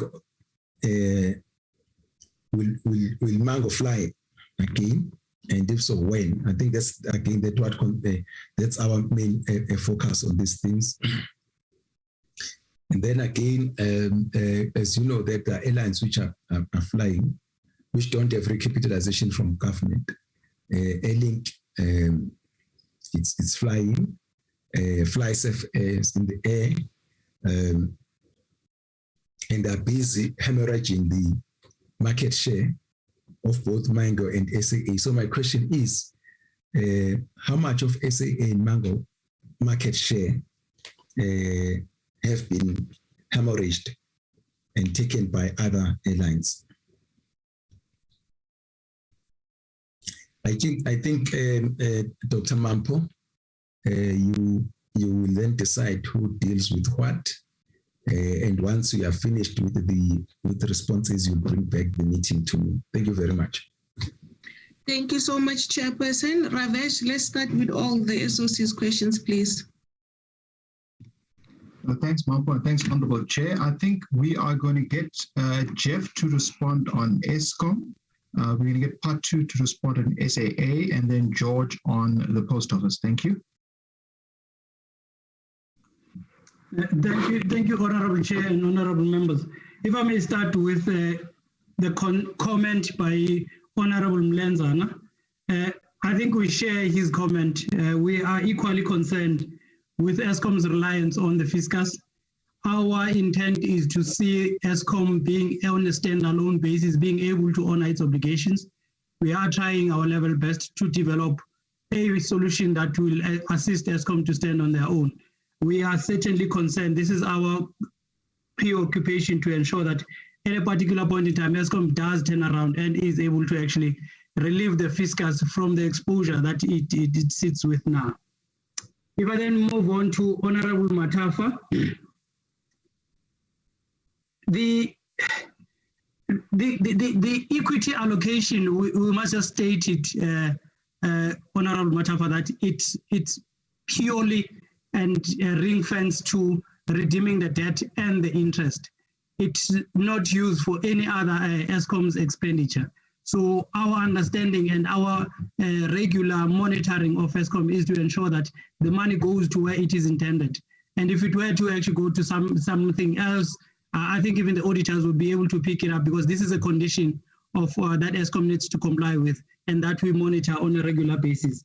So the 12 billion of irregular expenditure, our colleagues at OCPO are seized with that matter with ESCOM. But from an equity point of view, this money certainly goes towards redeeming the interest and the debt. As I've indicated in the presentation, that we've seen a slight decrease from a debt point of view at March 31st. So it did go towards redeeming the debt. From an OCGT point of view, I think this is also what the chair alluded to. For ESCOM to stop using the OCGT, and we are quite correct, the diesel the diesel station are not meant to be used as a baseload station or fleet, but they are meant to be used at a particular point in time to actually assist with the picking. But the manner in which ESCOM now is actually using them is quite hard. And for them to stop using that, it's for them to actually improve on the maintenance of their fleet. The increase that I've alluded to on the unplanned losses contributes directly to the overusage of these diesel stations. So for ESCOM to reduce their reliance on OCGT, they have to improve on the maintenance. They have to bring online into the system the Medupis and Kusiles and ensure that all the defects that have been identified are corrected. So that is the only way is to improve their fleet availability, so that it can then improve the energy availability, and that will have a knock-on effect on the usage of OCGTs as well as the financial impact, which the chair alluded to, that any over expenditure on the OCGT, then ESCOM then takes it to the regulator for the regulator to make a determination. But we must also indicate, Chair, that when the regulator looks at the at ESCOM's usage of OCGT, they do interrogate whether those that expenditure has been prudently incurred. If they find that it is not prudently incurred, they disallow from a recovery from a tariff point of view. But it does have a knock-on effect on the entities liquidity position. And Chairperson, you are quite correct as well that they say that inefficiencies need to be taken out completely from the system, so that ESCOM is getting a true cost of supply, and that should be reflected in the tariff. So this is where the regulator should come in, and that's why we're saying it's important for the regulator to complete its processes in terms of the methodology that needs to be implemented for the next coming financial years, so that ESCOM is able to then be interrogated from that point of view, and there's clarity and transparency on how ESCOM's application will be adjudicated. I think I've dealt with all the ESCOM questions, Chairperson and honourable members. Thank you. Thanks, Jeff. George and then Patu, and Lefenz after that for Land Bank. Thanks, Todesh. We'll answer some of the question that is raised on SAPO regarding, let me just look at the question, or the ongoing expenditure that is currently and constantly also higher than its revenues. So on the Treasury side, we sit on a monitoring team that we, on a monthly basis and quarterly basis, we sit with SAPO where they report as to what is happening in the NTG, particularly also regarding the development of their new strategy, which they had since submitted. And in their strategy, they have plans in there where over and above the slight tweaks in the legislation, they are taking advantage of the fact that they've always reported that they have, in some areas of the business, they've already had a little bit of excess human capital. So prior to the VSPs that you see reported, they've had to rotate some of the staff around to actually manage efficiencies, cost efficiencies within relatively, like if you talk of one province, it's branch management, cost in branch management. That's one of the low-level detail that it's actually going on there. So it's also it's a, how should I say, it's part of the success that they've always had funds ahead of doing a lot of the work that they've had to do. And then, the result is that the people applying for VSPs end up not taking them because I think it would have been lucrative to stay on rather than leave. But this time around, there seems to be, there's no promise of a lot of ongoing money by implication of an allocation or some form of guarantee. So we're seeing that work has been done, and SAPO is finding itself to be, I want to say, more productive on that objective.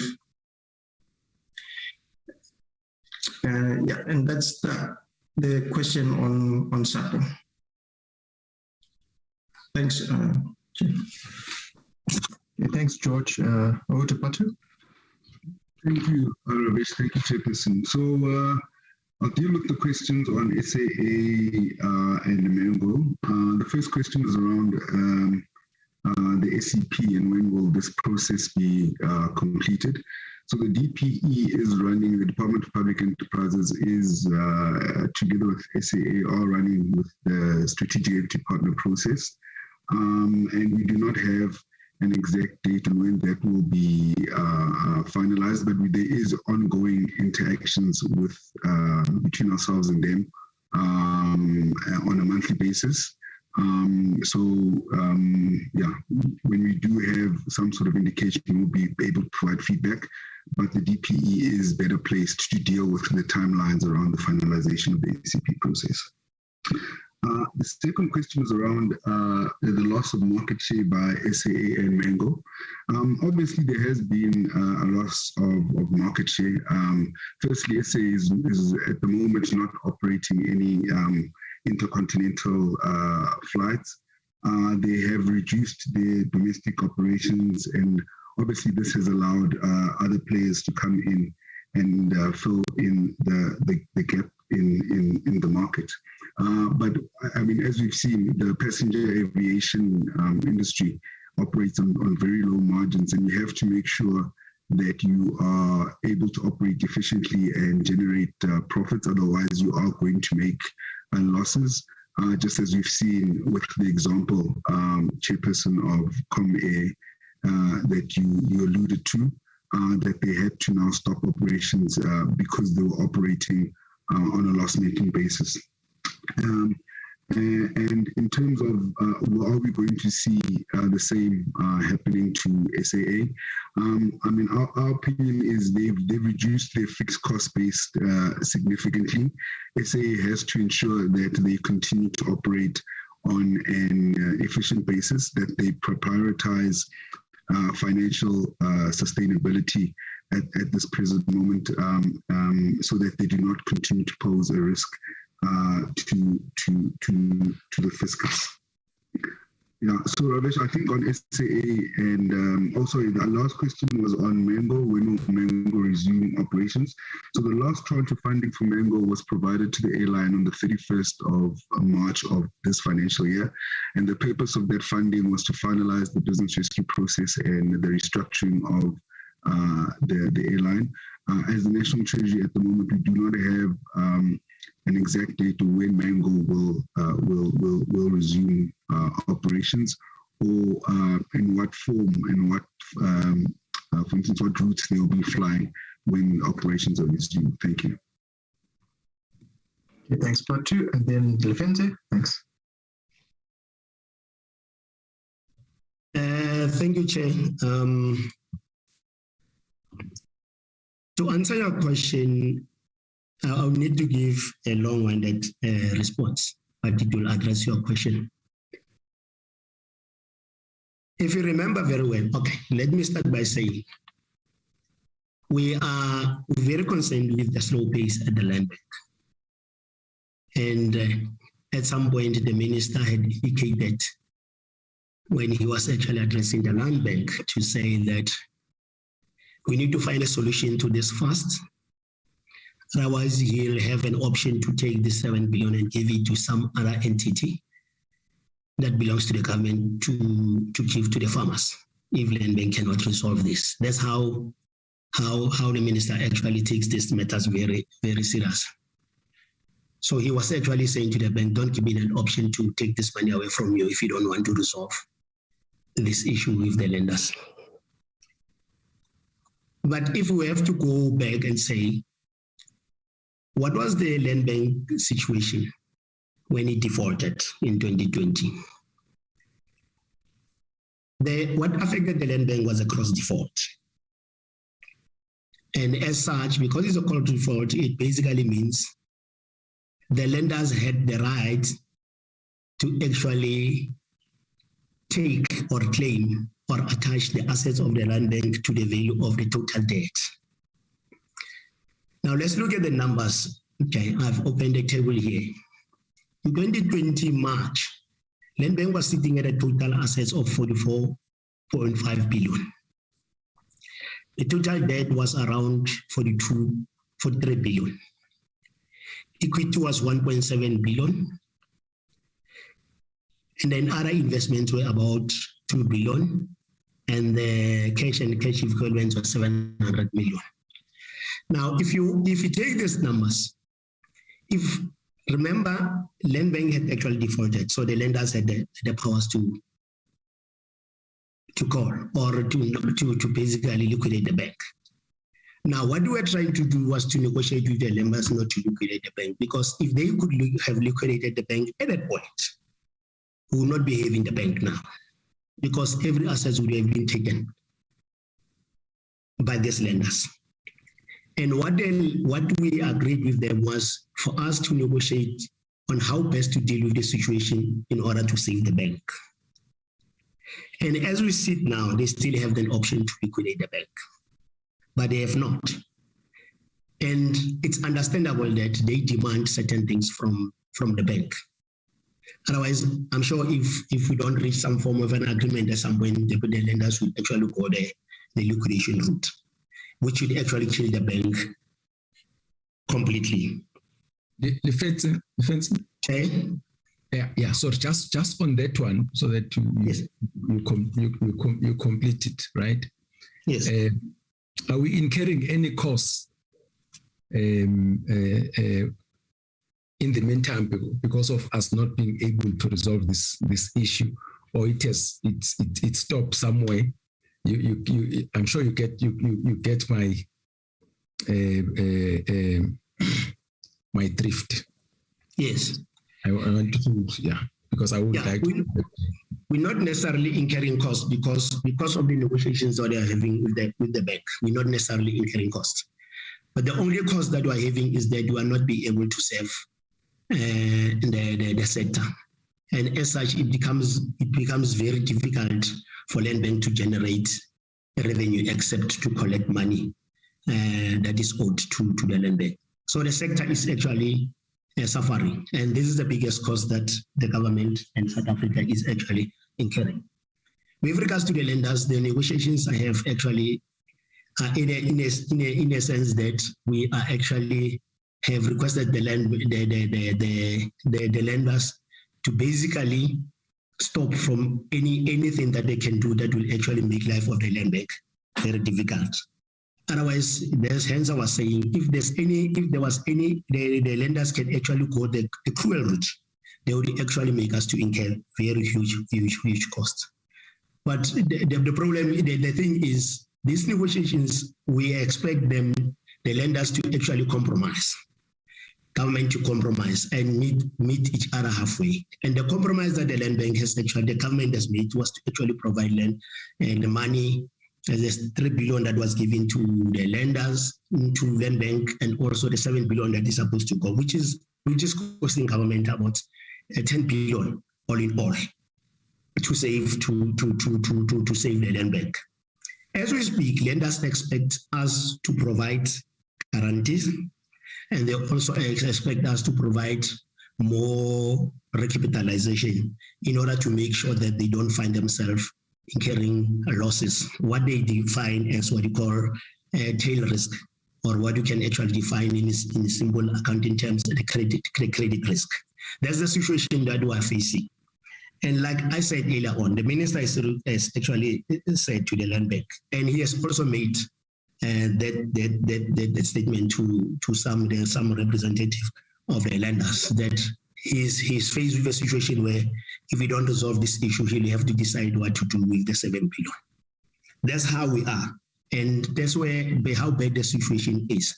But we are hoping that at some point we will reach some agreement before September, and then we begin to see the land bank going back to do its business the way it's supposed to be doing it. Thanks, Chair. Thanks, Chairperson. We're done from the SOC's perspective. Mampo, over to you. Thank you. Thank you, Ravesh. Thanks, Chairperson.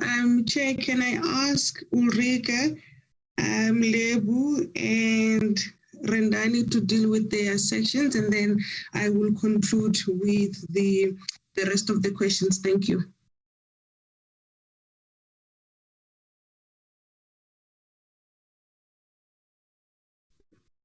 Okay, thanks, Mambo. So let me start with Honorable Matafa's questions around training and development and capacity and the lack of capacity.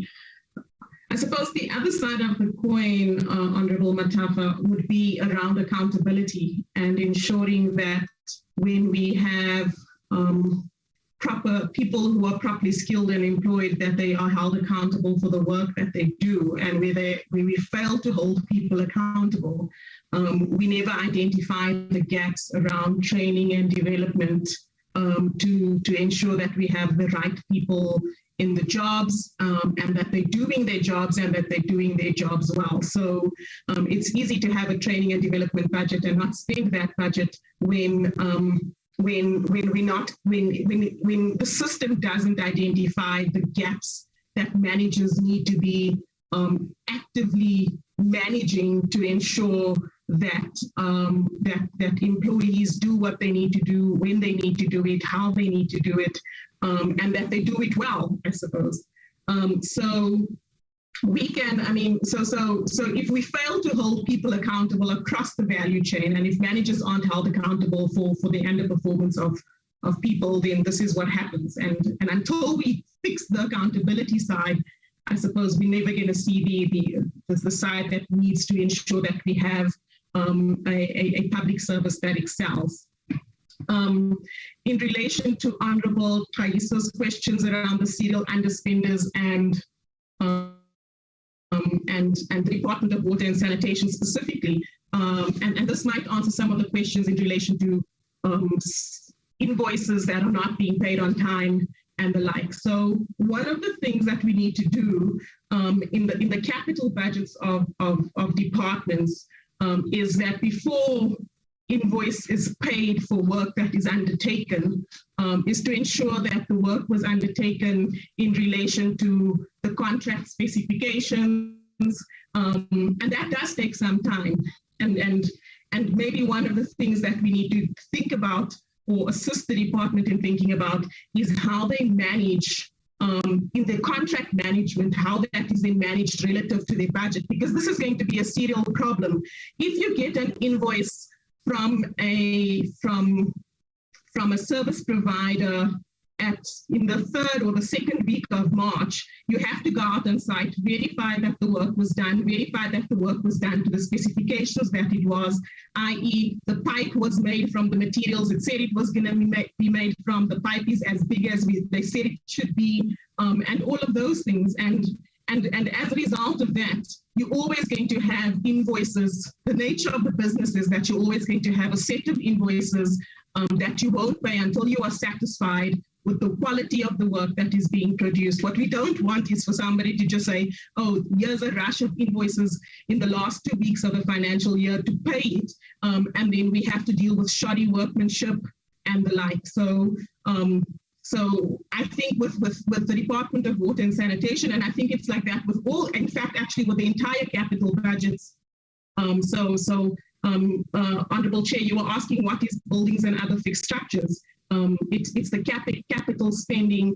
It would include not necessarily just office accommodation, but things like at national level, anything that is related to kind of infrastructure spending. These would be schools that are built, a pipeline, a road. Those are other fixed structures, and that's what we refer to. This is the primary component within an infrastructure budget of a department. Mampo, that's all from me. Thanks. Thanks, Ulrika Lebu. Do you have any comment? Thank you very much. Yes, my comment was on the land bank. Because of the situation at the land bank, the Department of Agriculture, Land Reform and Rural Development, to make sure that they fast-track support towards the sector, the farmers in particular. They are broadening their interventions and including DFIs, for instance, like I've indicated in the earlier presentation, the IDC to help, in terms of funding the farmers. And because the lenders don't want to loan anymore to land bank until the matter is resolved, we have the jobs fund that is coming, in the space in the form of, issuing loans, to the farmers, and the government will come in the form of grants. So it will be a blended finance kind of a mechanism where the government will come in with grants, and the jobs fund will come with loans at affordable rates to the farmers, to make sure that this thing of the land bank doesn't delay or doesn't direct support towards farmers and stifle developments in the sector. Thank you. Rendani. Thanks, Mampo, and good afternoon, honorable members. I just want to make comments regarding Military Veterans Department. We share your concerns. The department has been in the ICU, if I can put it that way, for quite some time. And I think ever since it was established, I don't know how many acting DGs we had in that department, not permanent, just acting. There's been management and leadership instability. We just hope that the project led by the Deputy President will at least take us somewhere, especially dealing with all the challenges that department has been experiencing. There are various work streams that has been established, focusing on specific issues. For example, the legislation work stream, looking at the revision of the legislation, the socio-economic work stream, the pension work stream, and the organizational work stream. Because I think part of the observation is that the skill set that we have is not fit for the purpose. So these are some of the initiatives happening in the department. The DG we have now is a permanent DG, I think appointed sometimes last year. We just hope and pray that at least things will start happening.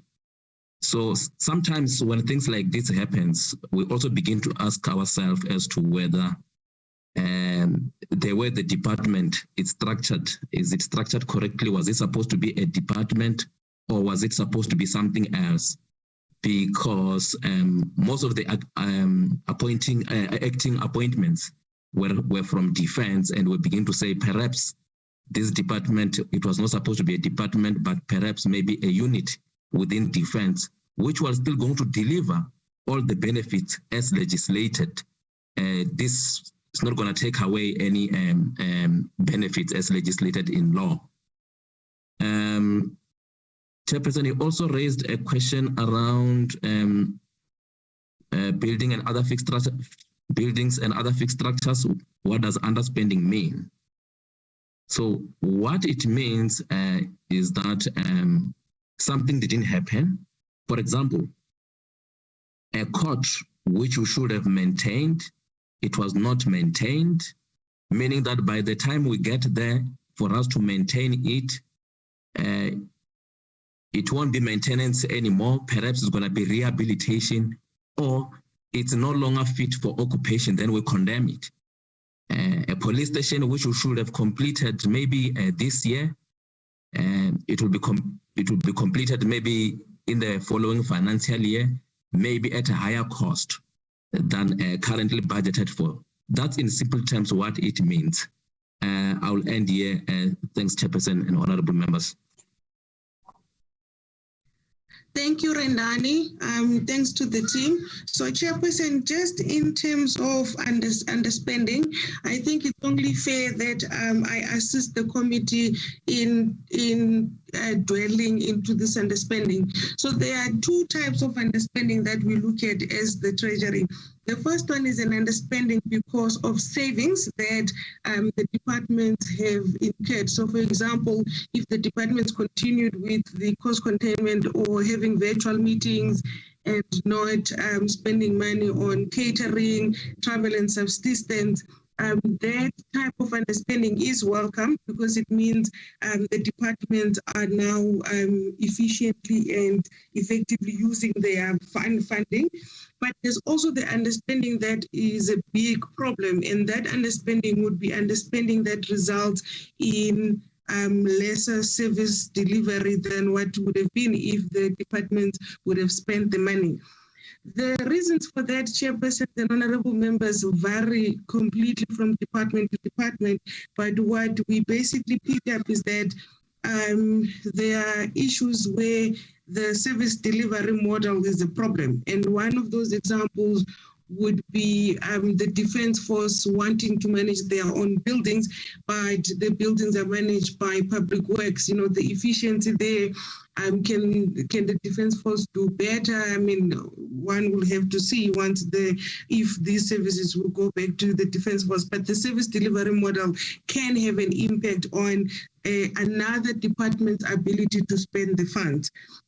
Then you have departments where there's a lot of acting people, especially at high levels, where you find that decisions are not really taken because the people who are there are acting and they don't feel that they have the authority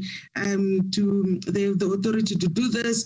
And also, Chairperson, you find that sometimes the skills, the capacity in a department is not sufficient enough for them to execute what they need to execute. Then you also have changes in whether political heads or DGs, and once you have that change, the new person who's coming in, of course, they'll have different priorities, and that also can lead to delays in services.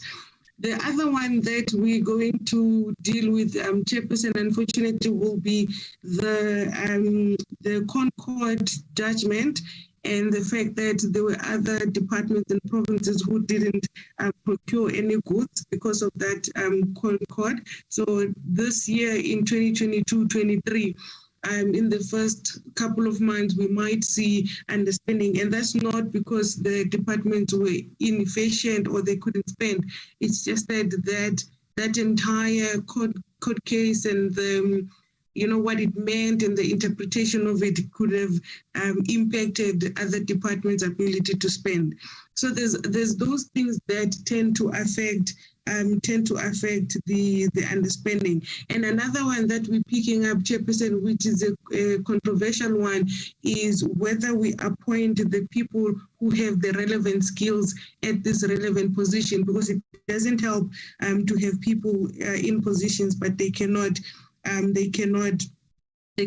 perform the function.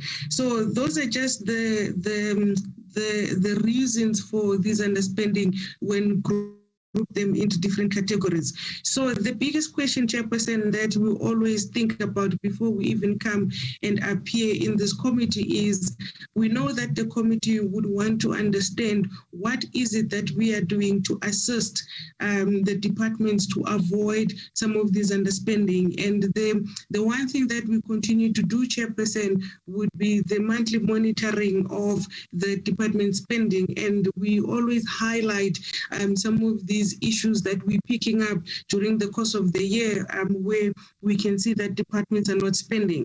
The other one that we do, Chairperson, to try and assist the departments is that when we come to the MTBPS, we will, there's items where we via money from projects that they are not able to spend on, but looking at whether they still need the spending, because wiring money from a service that needs to be provided doesn't make it less important. So we need to watch that. But also what we do with the departments is that we ask them to declare some of the savings during the MTBPS so that we can use some of that money and allocate it to departments where they have capacity to spend and they have spending pressure. So that those adjustments, we make them in the MTBPS. And then we also do quite a lot of environment, and unfortunately, Chairperson, sometimes us as National Treasury contribute to the might bugs of departments in terms of allowing the departments to deal with the invoicing. And the reason that we do this, Chairperson, is that if the invoices are cleared and there are no disputes, and the department has funding that can be used to pay these invoices, we allow the departments to via the funds and pay for invoices instead of them waiting for the following year to see if they can have underspending and then pay a year later. So this, we only do it for departments where it is very clear that they resolved the disputes, the invoice are finalized, and they are clear, and then we assist them into pushing these invoices as much as they can. But these are some of the things that we do. And in terms of the dive in provincial budget, the team in intergovernmental relations, Chairperson, reports to the Select Committee on Appropriations. I think the report that they present there would also be good if they can share with this committee. Of course, I will speak to Member Dijeng so that she can also share the report with Darren, and then he can share it with the committee. But what I wanted to clarify was that the 14.9 billion that we are talking about, it's only at a national level. The provinces themselves have underspending that they are still trying to explain to their own legislatures. So this 14.9, it excludes the provinces. And then in terms of the buildings and other structures, Chairperson, you just wanted us to zoom into the departments that showed the most underspending. And without speaking about the numbers, the one that has the biggest underspending under buildings and other structures will be Department of Water and Sanitation at 1.5 billion. And then the next one would be police at 588 million, health 230 million, and then basic education 172, and lastly correctional services at 130 million. So those are the ones that have the most significant underspending.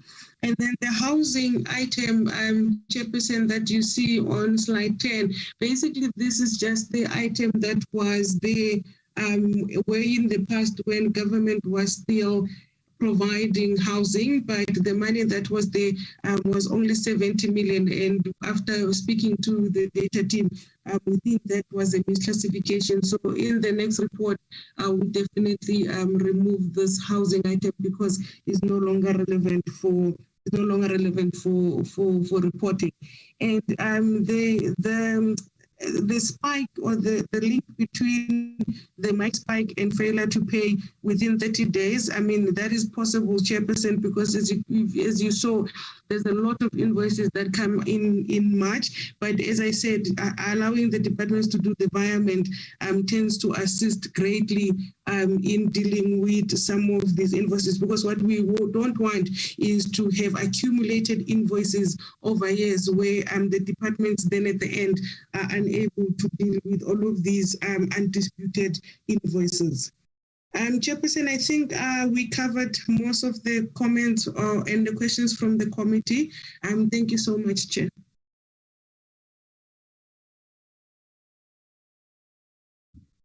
Dr. Mampo and your team, thank you very much. I think you have been able to elucidate on a number of things. On top of your head, before I close, any correlation between these departments and institutions which are underspending and adverse audit finding?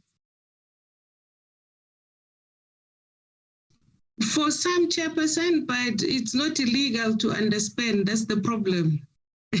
Okay, come again. It's not all. It's not illegal to underspend. So departments stress a lot about overspending because there's consequences for overspending, but not for underspending.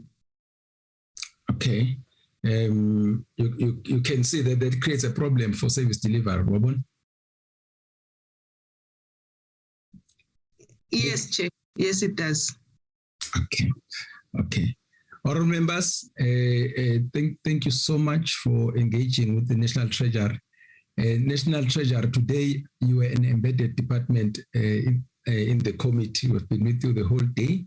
We really appreciate that. And let's continue engaging some of these things.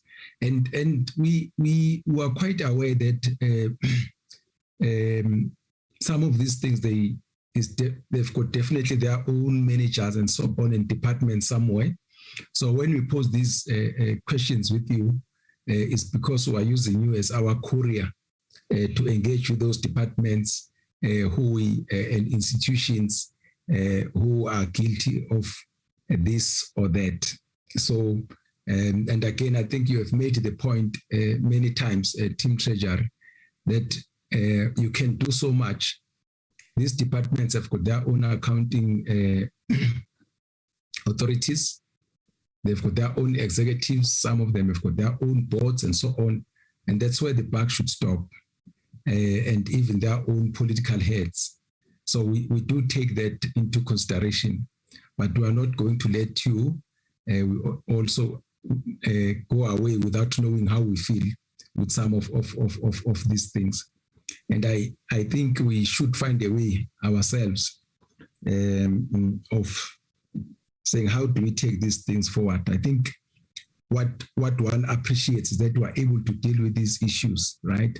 Even before MTDPS. And I think it was a smart move, Dr. Mampo, that you come and brief the committee on these issues at this time while we are still busy with the 2022 appropriation bill. But I thank you very much. You may remain on the platform. We're very transparent, but I think we may also excuse you. Thank you very much for the engagement. Thank you, Chairperson. Thank you so much to the committee. Thank you. See, honourable members, then I'm trying to get to to our next agenda item is the approval of minutes.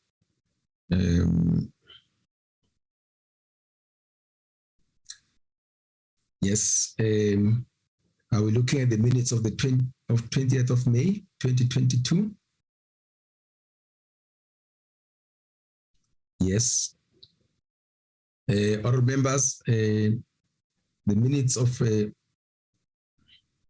20th of May 2022 have been sent to us. Guess we would have gone through them. Do I have the mover for the adoption of the minutes? I move for the adoption of the minutes as presented, Chair. Thank you. Honourable Matafa moves for the adoption. Seconder. Kaiso seconds. Honourable Kaiso seconds. So we'll adopt the minutes. And then can we go to the minutes of the 24th?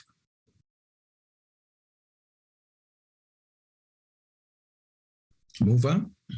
Honourable Dechale moves, Chair. Honourable Dechale moves for the adoption. Seconder.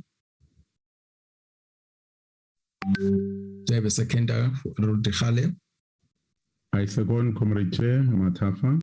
Honourable Matafa second, thank you. We'll adopt the minutes of the 24th of May 2022 as the true reflection of that meeting. Honourable members, can we go to agenda item number 6? Darren?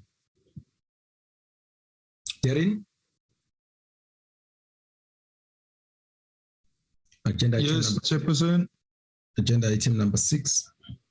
Announcements. Yes, Chairperson. I just want to open this invitation from the Portfolio Committee.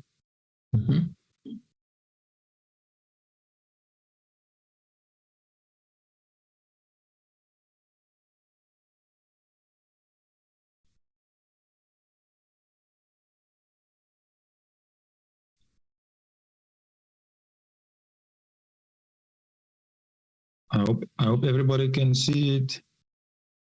Yes, we can see it. Yes, it was also distributed with the link. So it's basically an invitation from Portfolio Committee on Higher Education for Friday, 3 June from 9 until 1. So it's for the committee to decide how I should respond to the invitation. Thank you, Chair. Thank you, honourable members. I think one of the things that we have been talking about is a lack of working together between and amongst committees. So here is an initiative by one of the committees. Can we try and attend?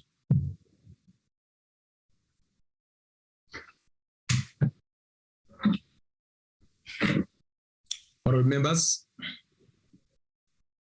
Honourable Chair. Yes, Honourable Dechale. I was going to attend, but we have a provincial conference.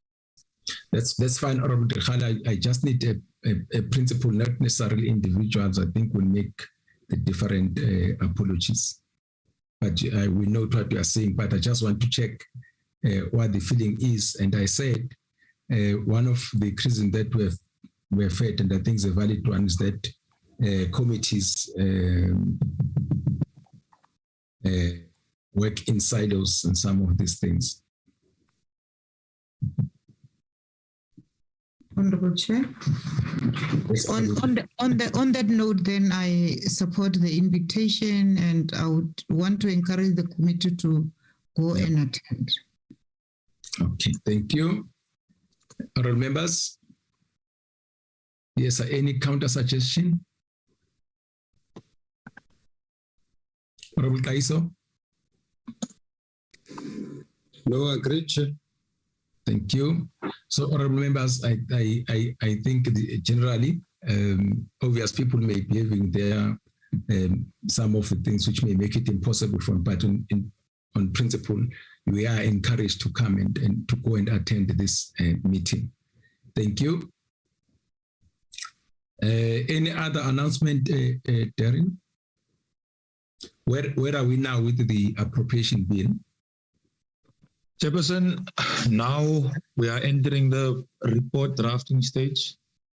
So we're going to be busy over the weekend, and then next Wednesday we are adopting both the reports on the appropriation bill and the second adjustments appropriation bill. Thank you. Yes, Chair. There's still the outstanding oversight report.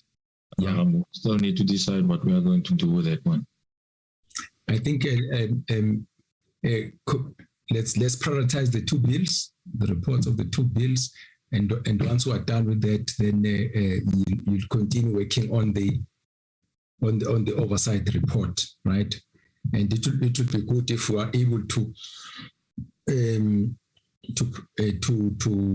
send that report to Parliament before we rise.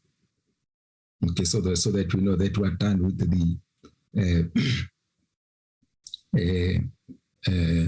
with what we're supposed to do during this term. Okay, thank you very much. Honourable members, it has been a long day, and we really appreciate your patience, and you are engaging with the reports and the presentations that were given to us. Well appreciated. And our support staff, thank you very much. You sit there quietly, and at least we do talk, but the role that you play in supporting the committee is well appreciated. To the members of the public who have been on the platform, very much appreciated. We are a people's government, and what we do here is on behalf of the voters and the people who sent us here. Honourable members, ladies and gentlemen, this brings us to the end of this meeting. Thank you. Thank you, Chairperson. The plenary is still on. Good luck. The conference how thank you. So you need all the energy. You must rest. You must rest today and tomorrow. Okay, this brings us to the end of the meeting. Thanks, everybody.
you.